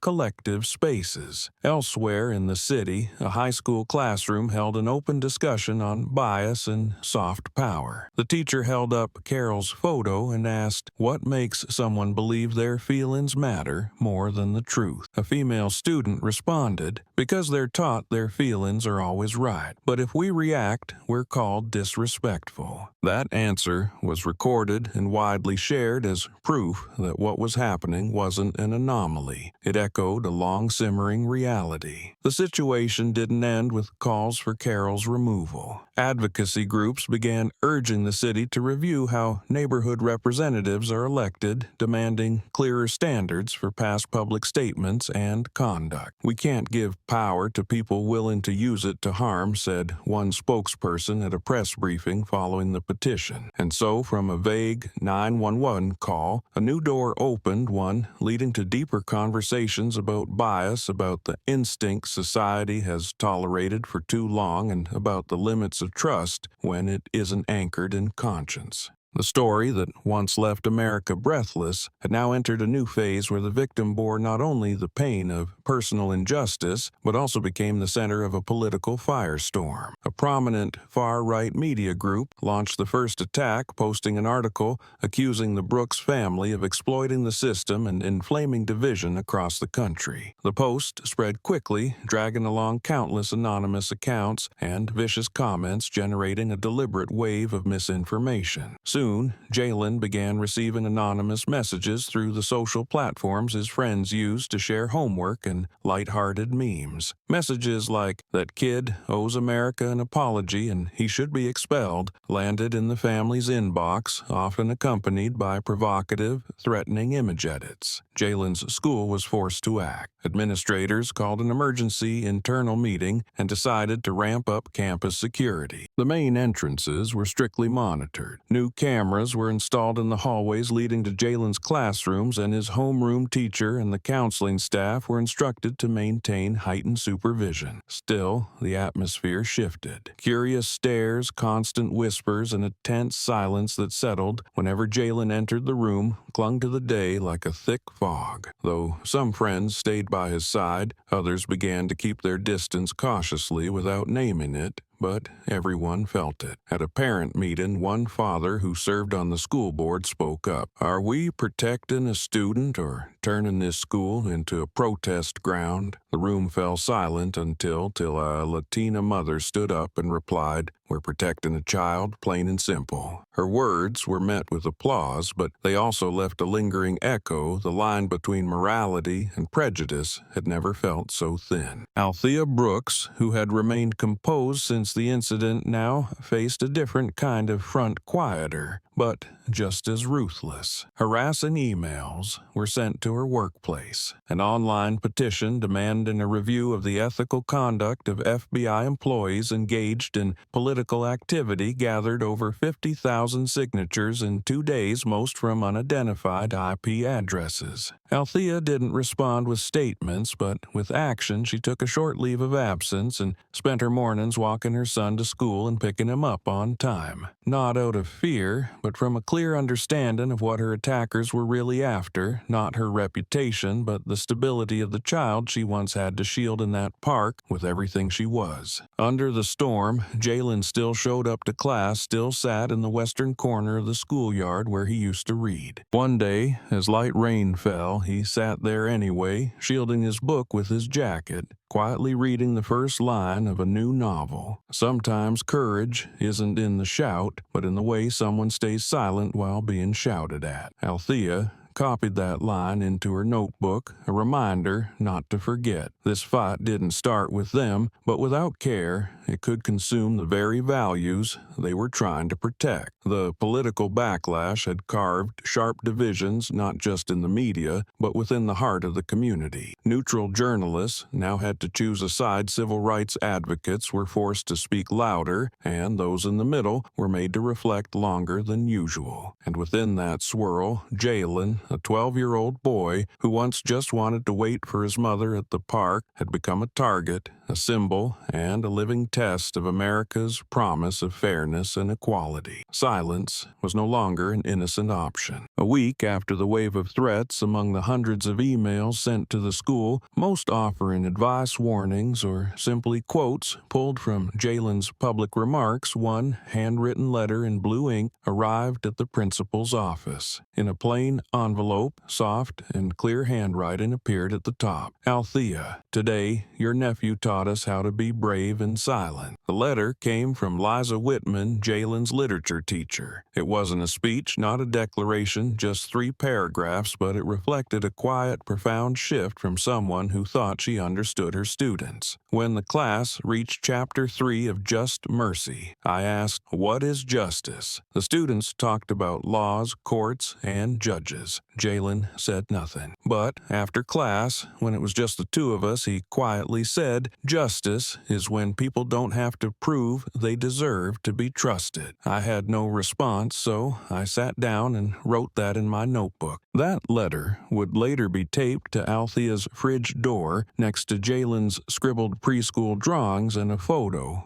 from the recent Justice and Youth Seminar. Jalen continued attending school every day despite the whispers on the playground, the stares in the hallway, and the lingering looks from adults who pretended the story had faded. He didn't fight back, nor did he shrink away. Every afternoon after school, Jalen returned to the same wooden bench at Woodlawn Park where it all began. Fall had arrived, leaves gathering at his feet in a loose circle, holding memories without forcing anyone to relive them. He wore his backpack across his chest, rested a book on his lap, and opened the next page of Between the World and Me, a gift from Miss Whitman. He sat, cross-legged as before, his left hand behind his neck, eyes steady on the text. The wind flipped a few pages, and sunlight broke through the branches, landing on an italicized line. "When they see you by your color, you must see them by your mind." Each sentence felt like a step through a maze of calm. One day, an older woman walked by, not Carol, but someone who had once opposed Carol's role on the neighborhood council. She paused, looked at Jalen, and sat down on the bench across from him. Neither spoke for several minutes. Finally, she said, "When I was your age, I was scared of being disliked just for being different. Now, I'm more scared when kids are taught they're not allowed to fully exist." Jalen looked up, smiled faintly, and lowered his head again to read his way of saying thank you. No one filmed the moment, no headline mentioned it, but it was part of a quiet healing every small city needs in the face of a much larger storm, slowly eating away at its core. At home, Althea watched from a distance, noticing her son still kept to the basics. Punctuality, folding his book when done, steady eye contact when speaking with adults. She didn't interfere or press with questions. Each night she asked only one thing: was today okay for you? And if Jalen nodded or simply said it was, that alone was victory enough for them both. Amid media noise, courtrooms, politics, and social networks, Jalen had held on to something many adults had long lost: unshaken stillness. Throughout those days, reporters still tried to get interviews or capture the so-called recovery journey, but the family politely declined. For them, the fact that Jalen could sit again in the park, reading under the late afternoon sun, was the recovery. That no one had to flee, no one was taken away by mistake, was its own declaration, even if the boy never said a word. The story is still unfolding, but in this chapter there is no climax, no shouting, no dramatic retaliation. Just a child who was once handcuffed for reading, now sitting again, still reading, and that silent act has become the smallest but most enduring crack in a system still trying to hide from itself. Because some battles, even without a single gunshot, still make an entire nation listen. Under mounting pressure from the media and civil rights organizations, the Internal Review Board finally issued its official conclusion after 3 weeks of assessment. In a report, nearly 20 pages long, published on the city's public information portal, one line stood out. Officer Richard Trigg committed a serious violation of protocols regarding the exercise of authority on a minor in a situation with no clear threat and without following basic identification procedures. The report not only listed Trigg's misconduct, but also cited specific clauses from the Municipal Police Code of Conduct alongside analysis from independent legal experts. The incident was described as a textbook example of bias-based judgment overriding on-scene evidence. Immediately after the conclusion was released, a wave of legal action began from the Brooks family's legal team. A civil suit was filed with the district court, and within 3 days the court officially accepted the case. In the accompanying statement, the presiding judge emphasized, "This incident involves the misuse of public authority to suppress a citizen, specifically a minor, with clear signs of racial bias and must be addressed in a public and thorough trial." The court date was set for 6 months later to allow both sides adequate time to prepare, but also to ensure the issue remained in public focus, given its now national implications. Organizations like the ACLU and NAACP released statements supporting the decision to bring the case to court. In their joint release, they emphasized, "Internal reviews are a first step, but only public trials can expose the truth and prevent future patterns of power abuse." Online, thousands signed a petition demanding that Trigg also face criminal charges, not just civil litigation. Public opinion split into two camps, but most agreed the case should be seen as a starting point for broader reforms concerning children's rights and how law enforcement engages with marginalized communities. From the Brooks family, Althea chose to remain silent with the media, but worked closely with the legal team. She declined all interview requests, even those from national outlets. When asked why, a close friend said she doesn't need to say anything more. Everything that had to be said was already there on her son's wrist, handcuffed in front of everyone just for reading a book. Jalen continued attending school, now with a flexible class schedule approved by the administration to help ease psychological stress during trial preparations. One notable detail emerged during the internal review. An old file from 2019 was reopened concerning a complaint that Trigg had intimidated a black teenager at a bus stop. At the time, the case was closed due to lack of video evidence despite 2 anonymous witnesses. The community began asking, if that 48-second video didn't exist, how far would this have gone? The question echoed not only in community forums but also in high school classrooms, parent meetings, and even within the police department itself, where some officers had begun speaking up, saying it was time to redefine standards of accountability in public service. On social media, the hashtag #ReadingWhileBlack trended again, this time accompanied by calls for systemic change. A young activist posted, "An internal investigation is not justice. A courtroom is where justice speaks if we force it to." While the community awaited the trial, residents of Woodlawn began organizing weekend reading circles in the park, inspired by the image of Jalen under the trees that day. They brought books, laid out picnic blankets, invited children to read, and named the gathering Silent Pages Loud Message. The incident of a boy being handcuffed for reading a book has moved beyond a personal case. It became a symbol, and then that symbol turned into concrete action. But for that action not to be forgotten, for the internal investigation not to be mistaken as closure, the court hearing 6 months from now stands as a crucial test for an America still struggling to face itself in the mirror. Immediately after the investigation's findings were released and the civil suit was officially accepted by the court, the wave of public reaction spread far beyond the local level. Major national human rights organizations issued a joint statement calling on both state and federal legislators to swiftly pass laws banning all forms of racial pretext, stops,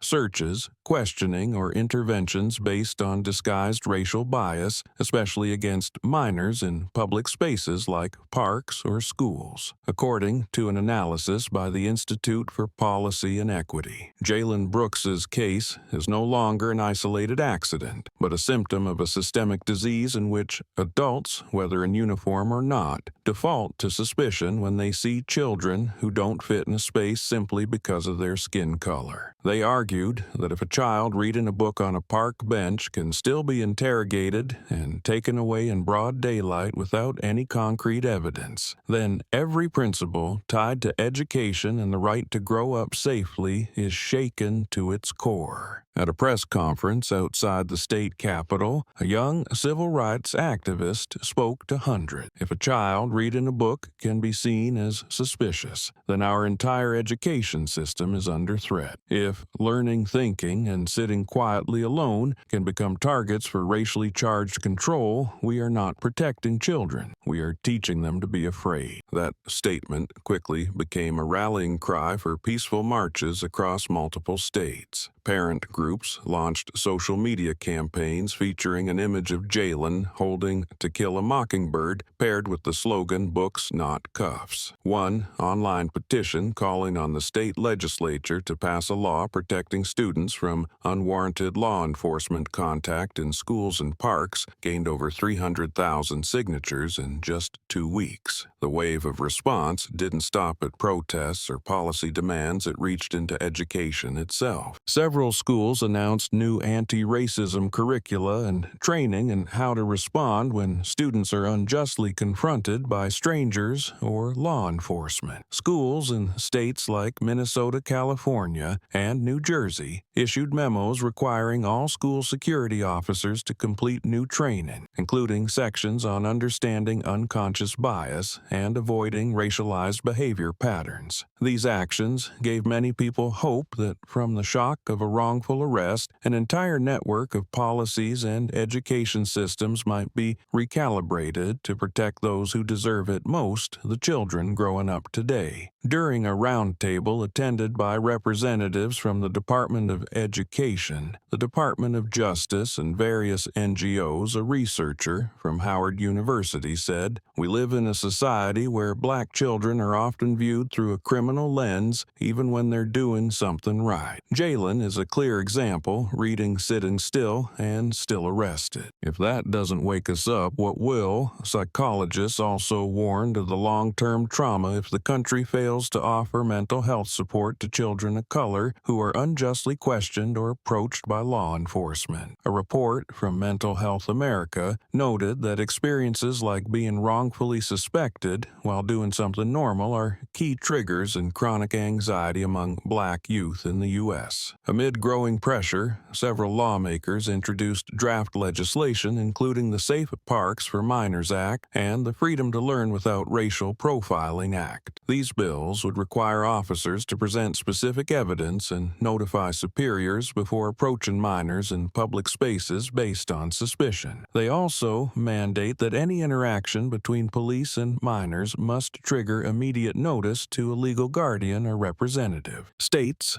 like Oregon and Massachusetts have already moved similar proposals into legislative agendas, while more conservative states remain hesitant, citing public safety concern. Although the policy response is still slow and uneven, the momentum for change is spreading, not just among activists, but among parents who once stayed silent when they saw police approach their children. A single mother in Ohio wrote on Facebook, "My son takes his Harry Potter book to the park. I was never scared for him until I saw Jalen's video. Now I tell him if anyone asks, just say, 'My mom is is watching and I have the right to read. In a world where even the smallest actions can be twisted by bias, Jalen's story and his quiet fight to reclaim his dignity have reignited a basic truth that reading a book is not a threat, it is a human right. And if protecting that right requires reform, then every voice raised today is a reminder that reform can no longer wait.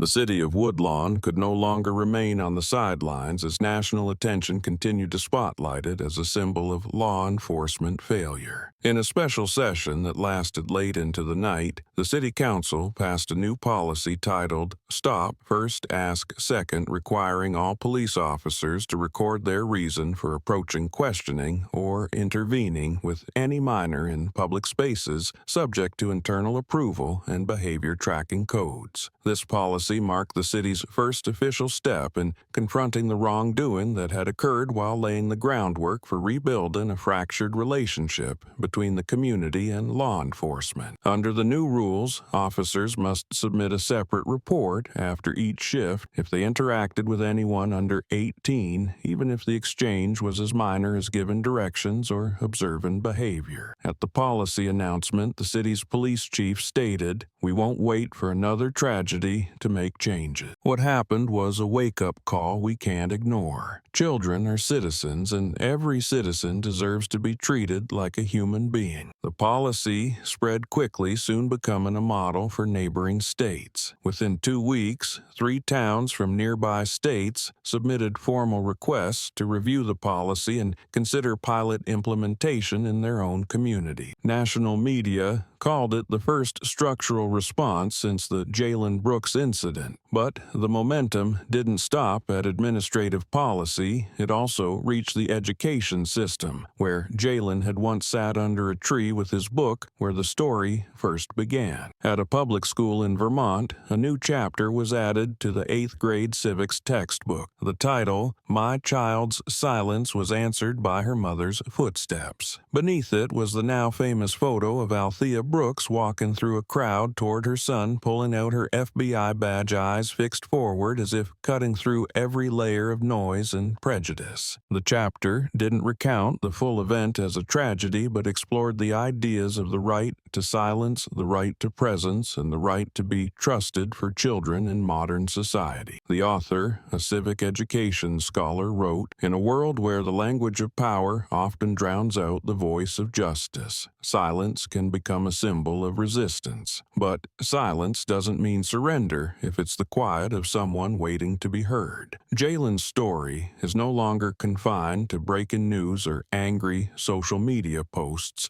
It has become teaching material, discussion prompts, and part of a civics lesson, not to evoke pity, but to prompt awareness. Many teachers now use his image to introduce lessons on society's response to injustice. When no camera is present, something they believe the next generation must understand, not just by law, but through awareness and empathy. One teacher in New Jersey shared in an interview, "I used to teach my students that justice is built on rules. Now, I also teach that sometimes justice needs to be reminded through a mother's stare and the question, what if that child were mine?" The Jalen incident and the system's response, though still incomplete, marked a real shift. It forced the machinery to clarify the obvious, that for a child to grow up, it takes more than classrooms. It takes a society that knows how to pause before judging, ask before assuming, and listen before acting. The stop first, ask second policy isn't the final answer, but it's the first step the system must take if it wants to earn back the trust of the young citizens growing up with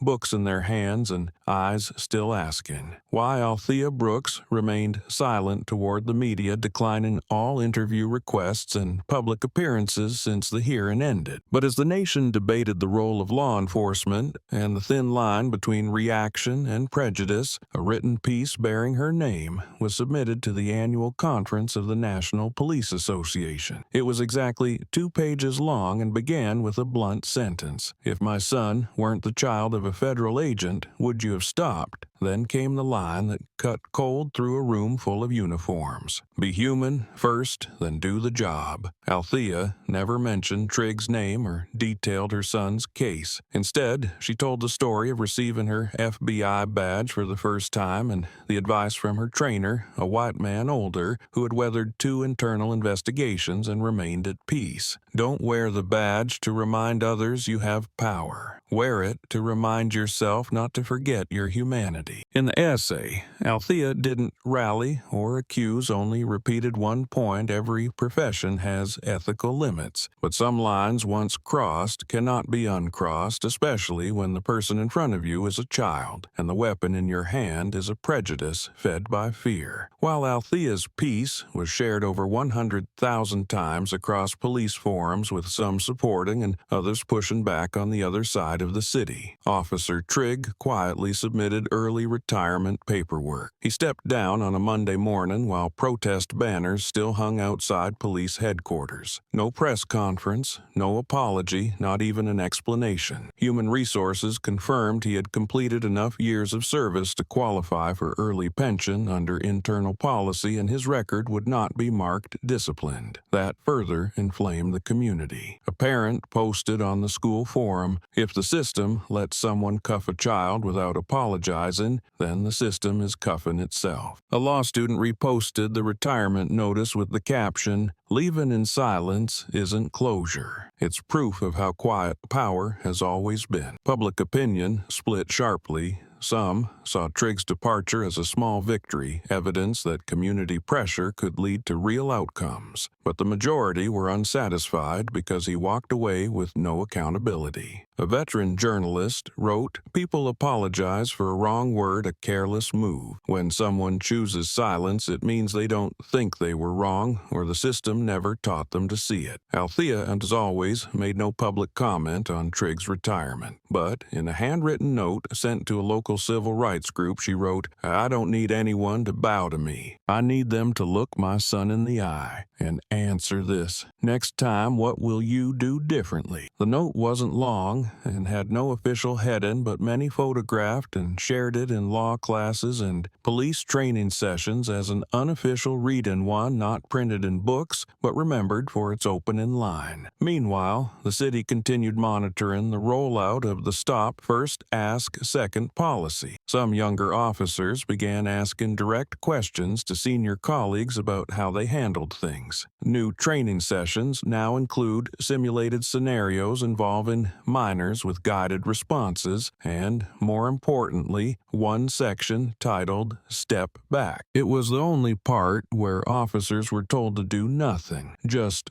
pause, count to 10, and ask themselves, "If this were my child, what would I do?" That change alone can't erase the damage done by one misplaced pair of cuffs, but at least it forced those in power to revisit the first question before any action. A question that seems simple: am I a human being or just a badge? And to many in Woodlawn, that's the clearest sign that Jalen's story and his mother's is still alive. Not through slogans, but in every moment someone stops in time. A year had passed, and Washington, D.C. remained as crowded as ever. Billboards still lined Connecticut Avenue one after another, but at a small corner near the DuPont Circle metro station, a large mural had quietly become a stopping point for many passers-by. On the weathered wall was the image of a boy sitting cross-legged under a tree holding an open book, his gaze calm as if the world around him didn't exist. Behind him stood the tall silhouette of a woman in a black suit, her hand slightly extended to shield the front. In the bottom corner, a handwritten line in white paint read, "Reading while black, waiting while brave." The piece had no listed artist, but it was known to be part of a street art exhibition organized by the community to mark 1 year since the incident in Woodlawn, where Jalen Brooks was once handcuffed for simply reading a book while waiting for his mom. That day, Jalen, now 13, wore a gray hoodie and held a copy of To Kill a Mockingbird as he stood in front of the mural watched by a small crowd. No one expected a speech. No stage was set, and no one pushed for a performance. But then a reporter approached, bent down, and asked how it felt to be painted on a wall in the nation's capital. Jalen was quiet for a moment, looked at the mural, and replied slowly, his voice steady and unembellished, "I still read. And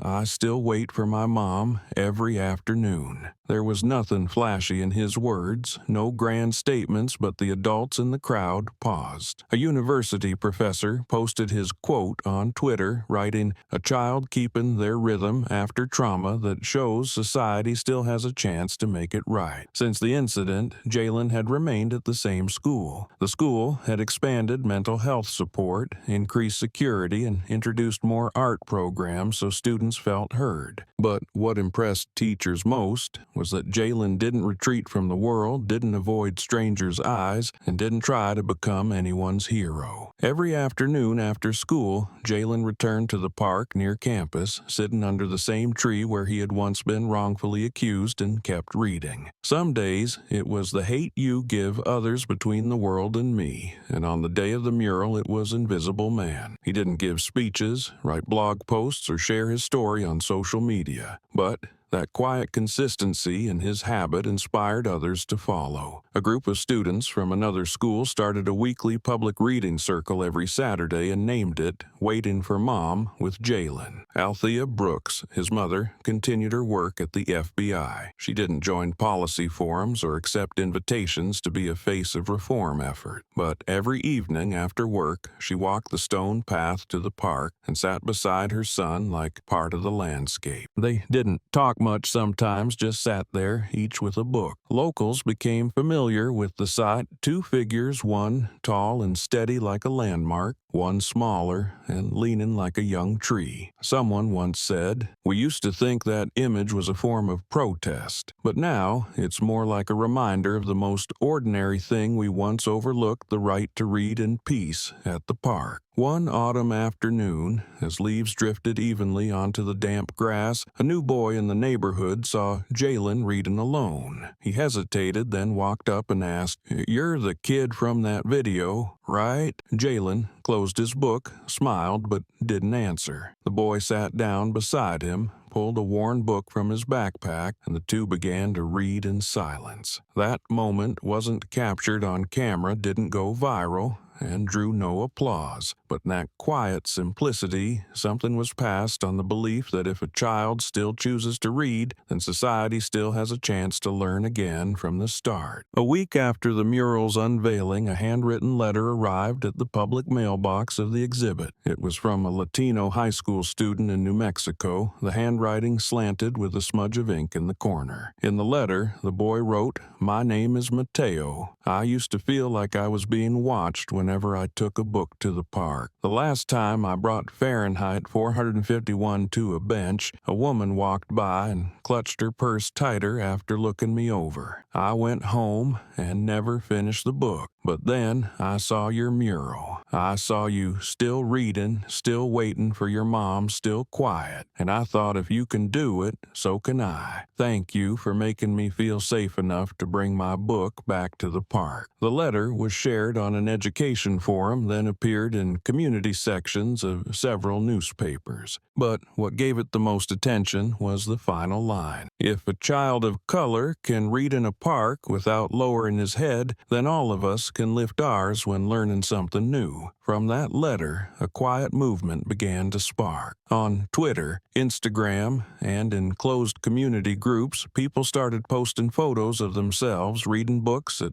parks, libraries, bus stops, and rooftops, along with a simple caption, #StillReading. No angry calls to action, no accusatory messages, just a hashtag that quietly spread like a small stream running through the cracks of an exhausted social debate. Within that stream, people shared how they'd stopped hiding their books in backpacks, how they no longer swapped fairy tale covers for self-help titles, just to avoid judgment. A single mother in Chicago posted a photo of her 8-year-old son reading The Little Prince on their front steps and wrote, we're still reading. Not to prove anything, but to feed something no one can take away. The media didn't make a noise. No special reports aired, no talk shows invited guests to share emotional stories. But local libraries began noticing a slight uptick in physical book checkout. A literature teacher in Florida noticed her students were choosing classics on their own. They wanted to understand why a boy was handcuffed just for holding a book. And once they start digging, they see books don't threaten anyone. They just hold up a mirror, she said at a teaching conference. Jalen knew all of this from his mom, from the school library, from snippets of conversation overheard during dinner. But he said nothing. Each afternoon he still brought a book to the park, still sat at the same old wooden bench, sometimes reading a passage aloud to himself. He didn't chase the trend, nor resist it. He simply did what he had always done, like a steady melody with no climax and no ending. A photographer who once captured him at that moment said, "At that age, calmness is already a symbol." In that silence, something had begun to shift. Not the collapse of a system, not a revolution filled with signs and slogans. It was the quiet action of thousands of people granting themselves permission to learn to read, to sit still without needing approval. And at the center of it, Jalen Brooks. The boy, once shamed for being literate, handcuffed for refusing to fold, continued turning pages, letting the silence become a signal for something bigger than anger. The belief that words, when held long enough, can stand against even the most hardened prejudice. And so even as the waves of outrage faded, the hashtag remained like a steady breath, still, reading not to protest but to exist.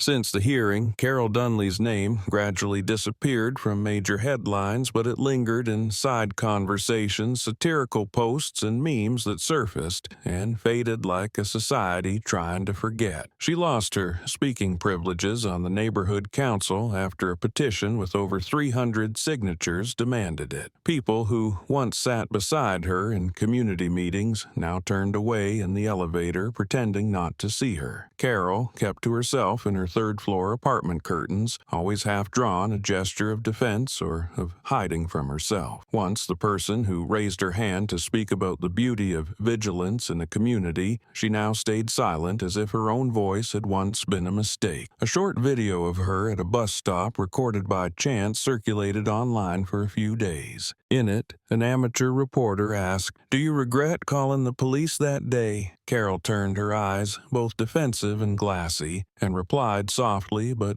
clearly, "I wasn't biased, I just reacted." That line was clipped, set to dramatic music, and became the subject of a flood of analysis. A sociologist wrote, "What is a reflex, if not something so deeply ingrained it bypasses reason? And if our reflex is to suspect blackness, the issue isn't ignorance, it's a form of knowledge that's been warped." A progressive news outlet ran a headline, "Whose reflex based on what and paid for by whom?" In the old neighborhood, a few quietly said Carol was just a victim of media frenzy, that she wasn't a bad person. But whenever her name came up in block meetings, the room grew heavy. A former neighbor, once close to her, said on a podcast, "Carol's silence now is the silence of someone pulled from their familiar home by a mirror held up from the outside." That line was later quoted in an exhibit on everyday bias. While Jalen became a symbol of hope, Carol, in contrast, became the figure society wanted to disown but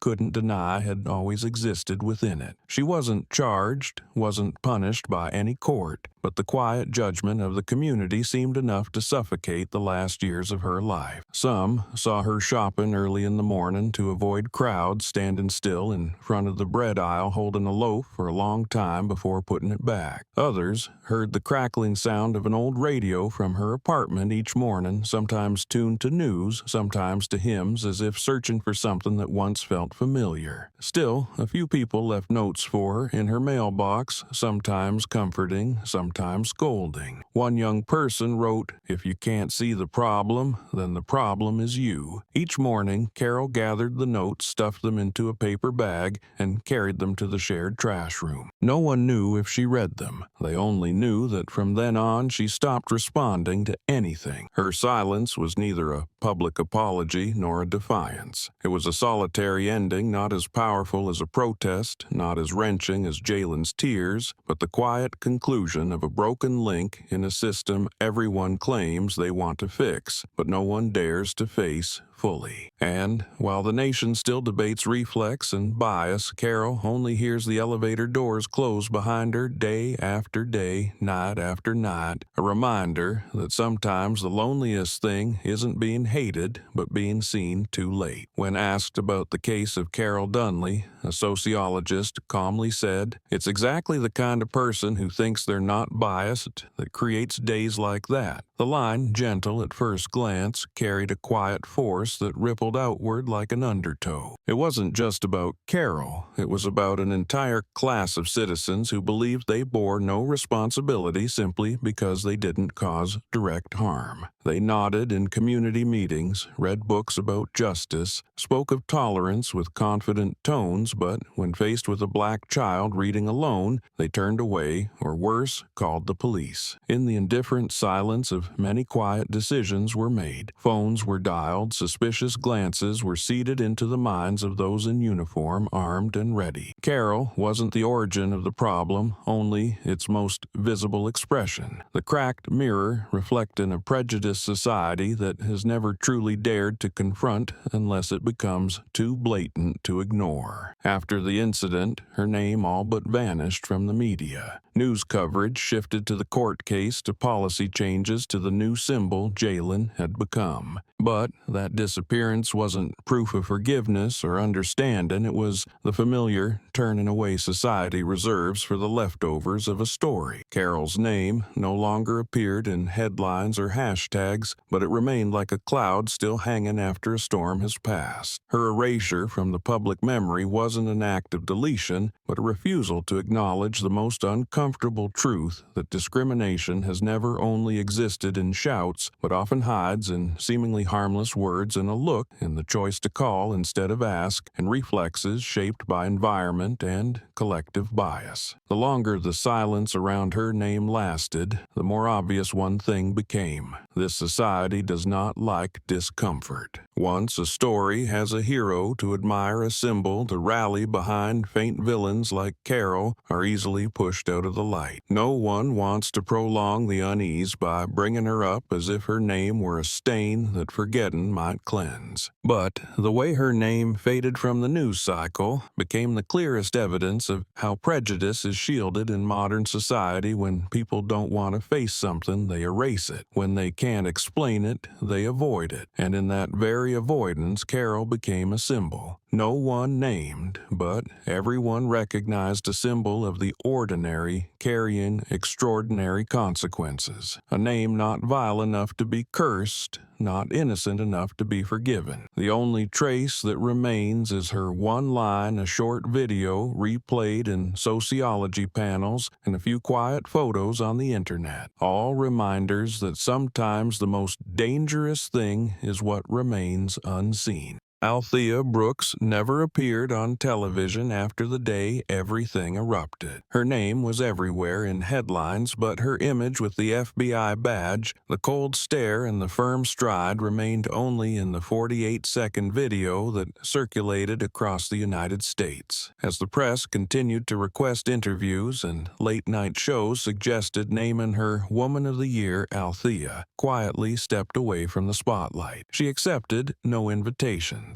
Yet, during that same period, a new training program for police academies launched in Virginia, with Althea listed on the content advisory team. Bias detection and situational judgment was the name of the program, dry and academic, but inside were scenarios nearly identical to the day Jalen was handcuffed. The training used blurred images without clearly identifying race to observe the learner's initial responses, because from that instinctive choice, bias would be revealed. When a former colleague asked why she didn't use her influence to build a movement to take the stage to inspire, she simply smiled and said, "I don't need to stand in front of a crowd. I just need my son to be able to sit in peace." The response didn't move him, but it silenced him for a long time. For Althea, every lesson about justice didn't begin with slogans or hashtags, but with specific scenarios, with the look in an officer's eyes when they saw a black child, with how they chose to stop a car or step forward. She no longer believed in grand events because they too easily created the illusion of progress. She chose to work inside the system, not to disrupt it, but to realign it, not to unravel it, but to reawaken a forgotten question: even breathing is wrong now. That sentence, which sounded like an extremist's cry, was in fact the product of years of flawed training, flawed reflexes, and unchecked authority. No longer walking in her FBI uniform, Althea wore plain clothes each day, blending in with the crowd of teachers, junior officers, and legal advisors. She didn't show up at later hearings, didn't sign any petitions, and didn't accept any medals. But every trainee who passed through her sessions remembered how she placed her hand on the desk, looked them in the eye, and asked, "If that boy were your son, what would you have done differently?" No one answered right away, but they all remembered that gaze and the silence that came with it, a kind of silence that didn't soothe but forced people to listen to themselves. In a rare interview with the FBI's internal bulletin, Althea wrote, "I haven't lost faith in the job, only patience with those who refused to look inward. Justice isn't something to perform, it's something to practice. Like a muscle, if you don't train it, it will wither, then twist out of shape." The article was shared internally, never published publicly, but spread widely as a required reading in some academies afterward. She didn't request that, nor did she know how far it reached, but those who read it remembered one line she wrote at the end: "Silence is not surrender, it's how we hear what anger has drowned out." Althea, in her silence, became the most resonant echo of the entire story, a mother who stepped out of the role of symbol to begin again within the very system she once represented. No one saw her on stage, but if one day a black child sits reading in a park, unbothered, uncalled on, unchecked, or unjudged, then Althea's silence today will have been the loudest voice of all. A former colleague who had worked with Althea Brooks on several high-level federal cases once wrote a short message on the internal FBI network for former agents. "Of all the missions she's ever been on, this was the most personal and the most painful." The words were understated, but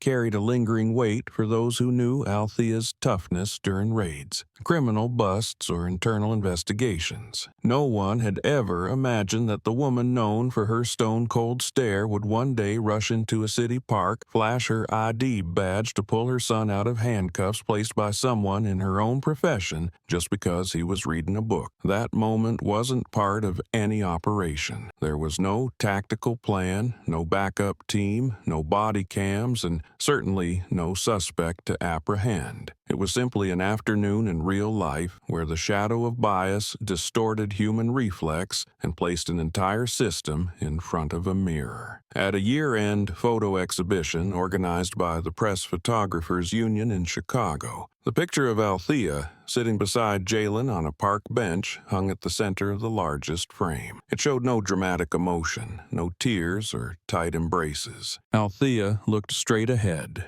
eyes narrowed slightly as if scanning the distance, while Jalen sat beside her, hands folded on his lap, lips pressed as if holding back words. The light slanted across their shoulders, casting a long shadow on the sun-streaked concrete eerily aligned with the grid-like lines of the paving stones like the ruled lines of a notebook. The panel awarded the image Symbol of the Year not for technical mastery, but because that moment spoke more than any press release ever printed. Neither subject posed, but the quiet symmetry between the mother, a federal agent, and the child once wrongly accused formed a message that needed no explanation, silent protection through power, and a growth that didn't need to shout. Some in the media called it a nation's final admission of having turned its back on its children. One independent digital outlet described it as the image of a generation learning how to mother under constant suspicion and how to be a child under the fear of being misunderstood. Many schools printed the photo in civics textbooks, placing it next to images of Rosa Parks, Ruby Bridges, or Malcolm X, small moments that echoed through time. But Althea didn't attend the award ceremony and didn't answer interviews. She knew that the moment she stood up from that bench, the story had stopped being just about her and her son. It had become something society had to reckon with the cost of continuing to look away from reflexes born of ignorance, or worse, the silent approval of prejudice. When asked why she chose to sit down instead of immediately taking Jalen home, Althea simply said, "Because my son needs to learn how to sit where he was once told to leave." That answer was quoted by newspapers, dissected in commentaries, but no one could truly replace the quiet depth of that moment, two people sitting side by side, looking forward. No one knew what they were thinking, but everyone understood that if change was truly coming, it would begin in places just like that, a park bench, a child reading, and a mother beside him steadying the world around him with both her career and her silence. That photo, though voiceless, said what words often cannot, that some pain doesn't need to be spoken to become symbolic, and some symbols are simply a matter of sitting down at the right time in the right place as exactly the right person.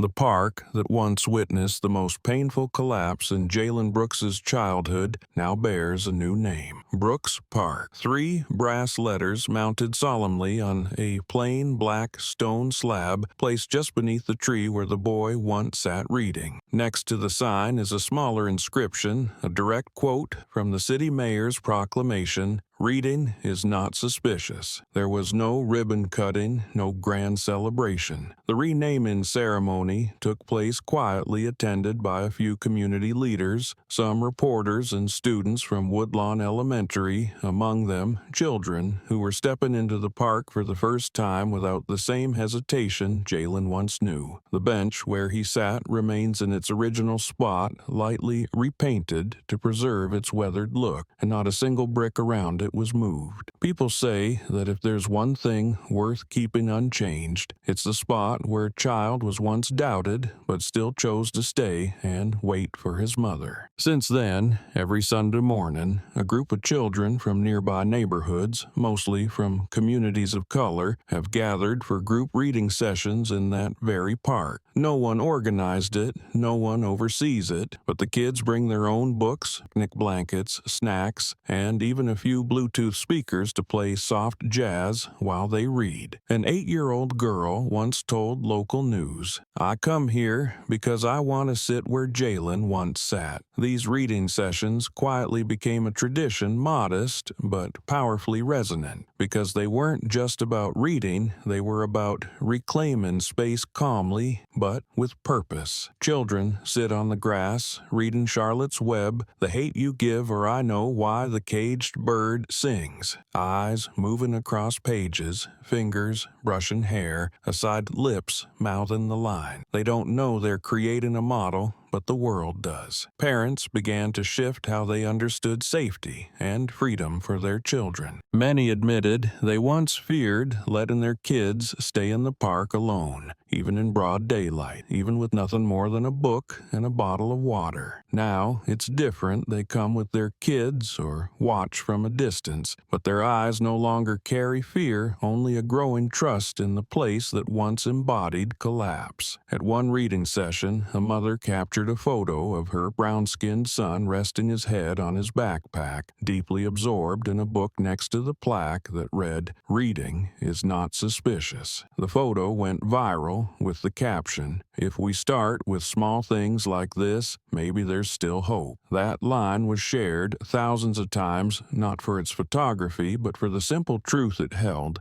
that social change doesn't always begin in legislatures but in parks, not from big slogans, but from the calm gaze of a child turning pages. Teachers from nearby schools began proposing a Read to Be Seen program, allowing students to spend one class period each week reading outdoors, reinforcing the message that learning should never be met with suspicion or arbitrary control. Some objected, claiming it was politicizing reading, but most remained silent because after everything that had happened, who would dare challenge a child's right to sit in peace? And so the name Brooks Park became a reminder that justice isn't a single act of punishment, but a series of tangible efforts to restore normalcy to those who were denied it. And in the space once stained with suspicion, now sit children with books in their laps, as if that's how they steady themselves, steady the city, and preserve the memory of a boy once handcuffed for carrying knowledge in his backpack. Reform policies didn't stop at statements. The local police department began issuing a new handbook to the entire force titled 5 Things to Check Before Engaging with a Minor. The booklet, fewer than 20 pages long, printed on thin paper with a pale blue cover, was packed with principles long forgotten. Each officer was required to sign a form affirming they had read and understood it, along with attending regular training sessions that included representatives from child welfare organizations and mental health professionals. The first line, printed in bold all-caps type, read,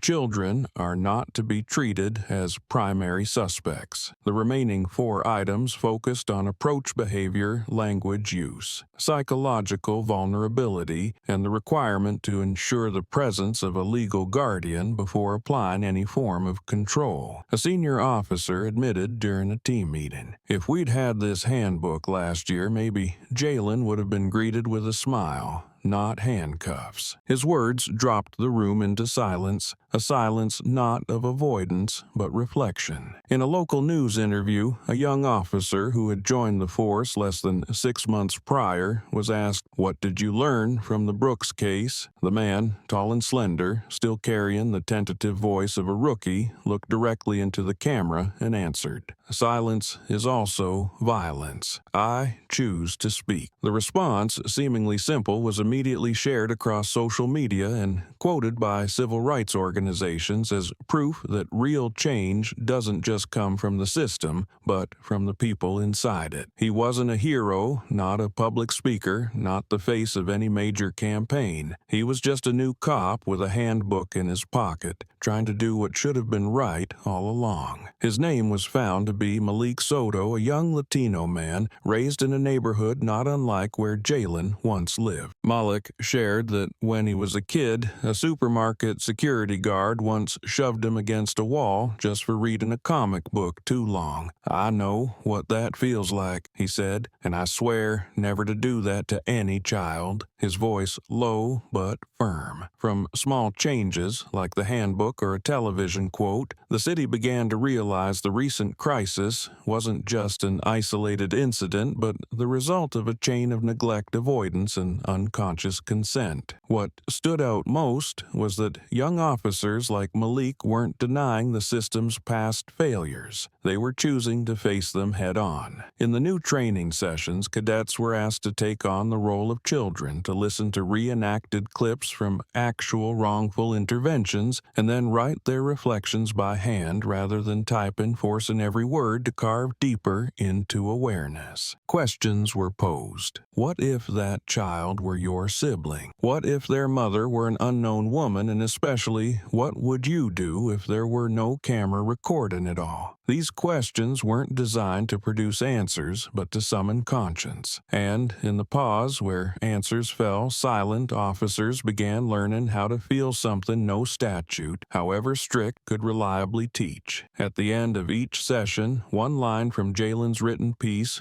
was read aloud. If my mom hadn't worn her FBI jacket that day, I would have just been a headline someone scrolled past, and just beneath that, in faint red ink, was Malik Soto's handwritten postscript. I don't want to scroll past anyone anymore. I want to stop and understand. In a world full of haste and suspicion, stopping to understand may be the bravest act a system can learn from a child once handcuffed for reading. In a state far from where Jalen lived, in a small lakeside town, the soft afternoon sunlight filtered through dense oak branches. On an old stone bench near a dirt path, a brown-skinned boy around 12 years old sat curled up holding a worn book to his chest. His hair was lightly curled, his face bright, his eyes focused as if deep inside another world. The book wasn't a comic. It was a classic novel, often assigned in high school, something that caused a few passers-by to pause in surprise. But the boy didn't notice. He read each line with quiet intensity, as if every word were a key to a door beyond the narrow reality around him. A white woman walked past. She was around 50, wearing sunglasses and a sports jacket. When her eyes landed on the boy, her steps slowed slightly. She paused. It was a moment thick with history, an atmosphere seemingly calm yet full of suspicion, prejudice, and hurt. The boy felt her gaze but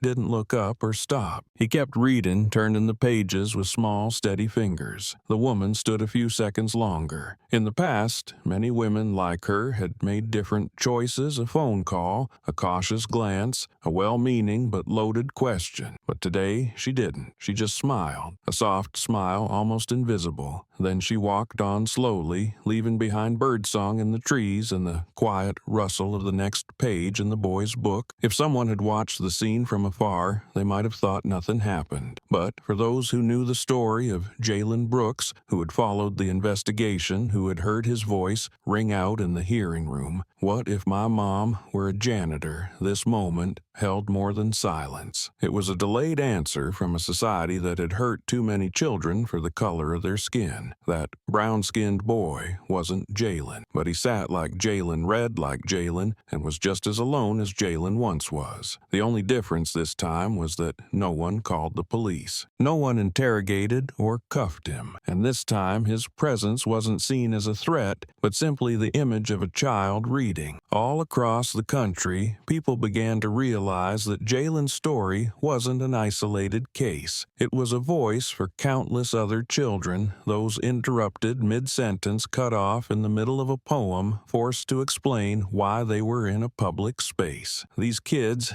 didn't have an FBI badge behind them, no viral hashtags, no famous attorneys. But after Jalen, people started to see them more clearly. Parks in several states began posting signs, "All children reading are welcome." Some public libraries launched outdoor reading hour in neighborhoods that had long lacked access. In classrooms, teachers encouraged students to share their own stories about the first time they felt distrusted or the first time they felt truly heard. A well-known black author once wrote, "A child who gets to read in peace is the symbol of a healthy society." That sentence now appears on school walls across the country, but more importantly, it's been etched into actions. Not by politicians, but by women who pause to smile, by officers with small handbooks in their pockets, and by children who keep reading as if the world still has room for them to sit and grow in quiet. No one mentioned Jalen's name that afternoon, but his story was there in the boy's posture, in the glance up and then back down, in the open book no longer snatched from his hands. No one needed to say it, because this time everyone remembered. The woman turned back her steps, slower now, but her gaze no longer cautious, thoughtful instead. The boy looked up, locking eyes with her in a moment of quiet stillness, then murmured, as if speaking only to himself, "You know, somewhere someone was once handcuffed for doing exactly what I'm doing today." His voice wasn't sad or accusing, but came from a deep place, like a memory he never lived but somehow understood. The woman nodded, took one slow step forward, then stopped completely. "And that's why today you get to keep reading." It wasn't comfort, it wasn't defense. It was acknowledgement and admission that in the long quiet history of discrimination, some pages had been shut out of fear. And because of one mother's quiet quiet defiance, a child's voice, and a steady gaze in a park long ago today, another child gets to read without being interrupted. There were no cameras, no hashtags, no crowds marching here. But maybe that's why the moment held even more weight. It was the image of a generation beginning to heal, not through shouting, but through the quiet practice that had once been denied the right to sit peacefully and read in a park. The stories that once shook the public, like Jalen being handcuffed before he could finish saying, "I'm just waiting for my mom," have since settled into quiet bells ringing inside people's minds. No longer a shock, but a steady reminder of the fragile line between normal and unjust, between freedom and bias. That boy, sitting cross-legged on the stone bench, represented what society once tried to prevent, but ultimately could not. The persistence of thought, of resilience, of the desire to be understood. His small statement, "Someone was handcuffed for what I'm doing today," was not a complaint. It was a child's way of showing that he knows this act matters, knows his right to read was once a battleground. And when the woman nodded, it wasn't just for the boy. It was for the society. She's part of a society that once stayed silent, looked away, and believed wrongly that this isn't about me. But ever since Jalen sat in that park with To Kill a Mockingbird, since Althea Brooks cut through the air with her gaze instead of a weapon, since one sentence left a panel discussion and entered a school textbook, every small action has become a witness to quiet change. That bench is no longer a place of questioning. Black children are no longer pushed aside by suspicious glances just for holding a book. And this story, once an incident, is now part of a collective memory, not to be mourned, but to be continued. Because sometimes true change doesn't come from confrontation, but from the moment two people, one older, one young, quietly recognize each other. The afternoon passed light, spreading slowly across the grass and cobblestone path. The boy turned another page. His shadow stretched across the ground alongside the silhouette of the woman walking away. No one took a photo, no one recorded it, but in a society learning to listen, that moment still carried like a soft but persistent note in the ongoing symphony of justice. And if tomorrow another child sits down and keeps reading in silence, then the story isn't over. It's still going, hand to eye to page, until one day no one will have to ask, why was that child ever seen as suspicious for reading a book that final afternoon as Jalen sat quietly on the stone bench with his book still open, the wind tousled his curls, and the sun laid a soft streak of gold across the page. It felt as if the whole world had passed through him and still left behind marks that couldn't be erased. From a child once called suspicious for reading in a park, Jalen became the echo of a generation misunderstood, denied the simple chance to exist freely. From one prejudiced phone call, one harsh pair of handcuffs, one suspicious glance, a whole system of power was dragged into daylight. But the heart of this story wasn't in the scandal or the data or the viral numbers online. It was in the moment. A mother stepped forward, said little, and offered only her identity, and the one request every parent hopes for, that her child be treated like a human being. Althea Brooks didn't need a speech to shift public opinion. It was her composure, the sharp clarity in her gaze that stood in quiet opposition to the buried violence of bias. She didn't show up as a hero, but as a mother willing to halt the world so her son could be at peace. And Jalen, with silence, with tearful eyes that didn't scream but held steady, taught America that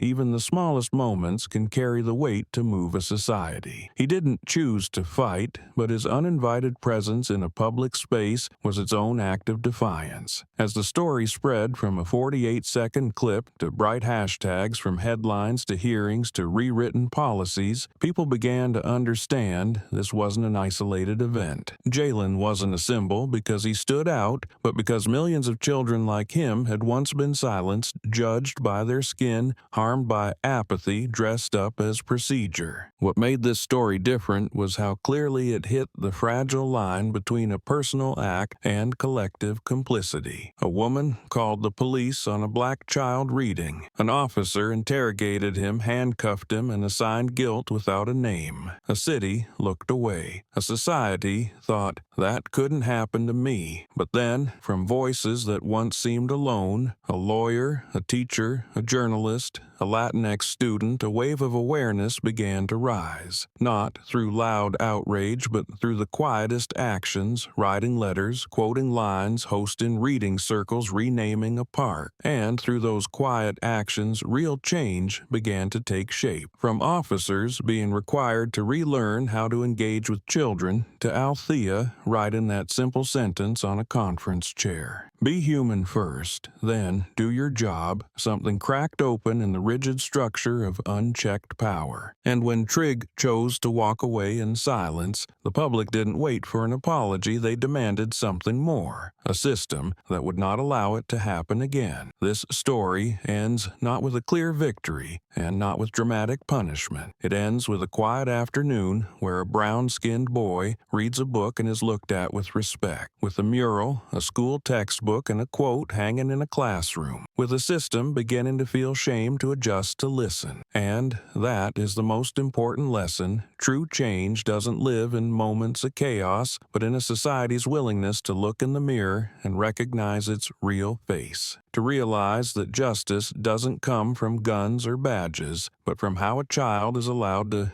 sit and read uninterrupted, unquestioned, unharmed. And if today that has become normal, then we have taken a long step forward, not because we are strong, but because at last we've chosen to listen to the small things we once thought didn't matter.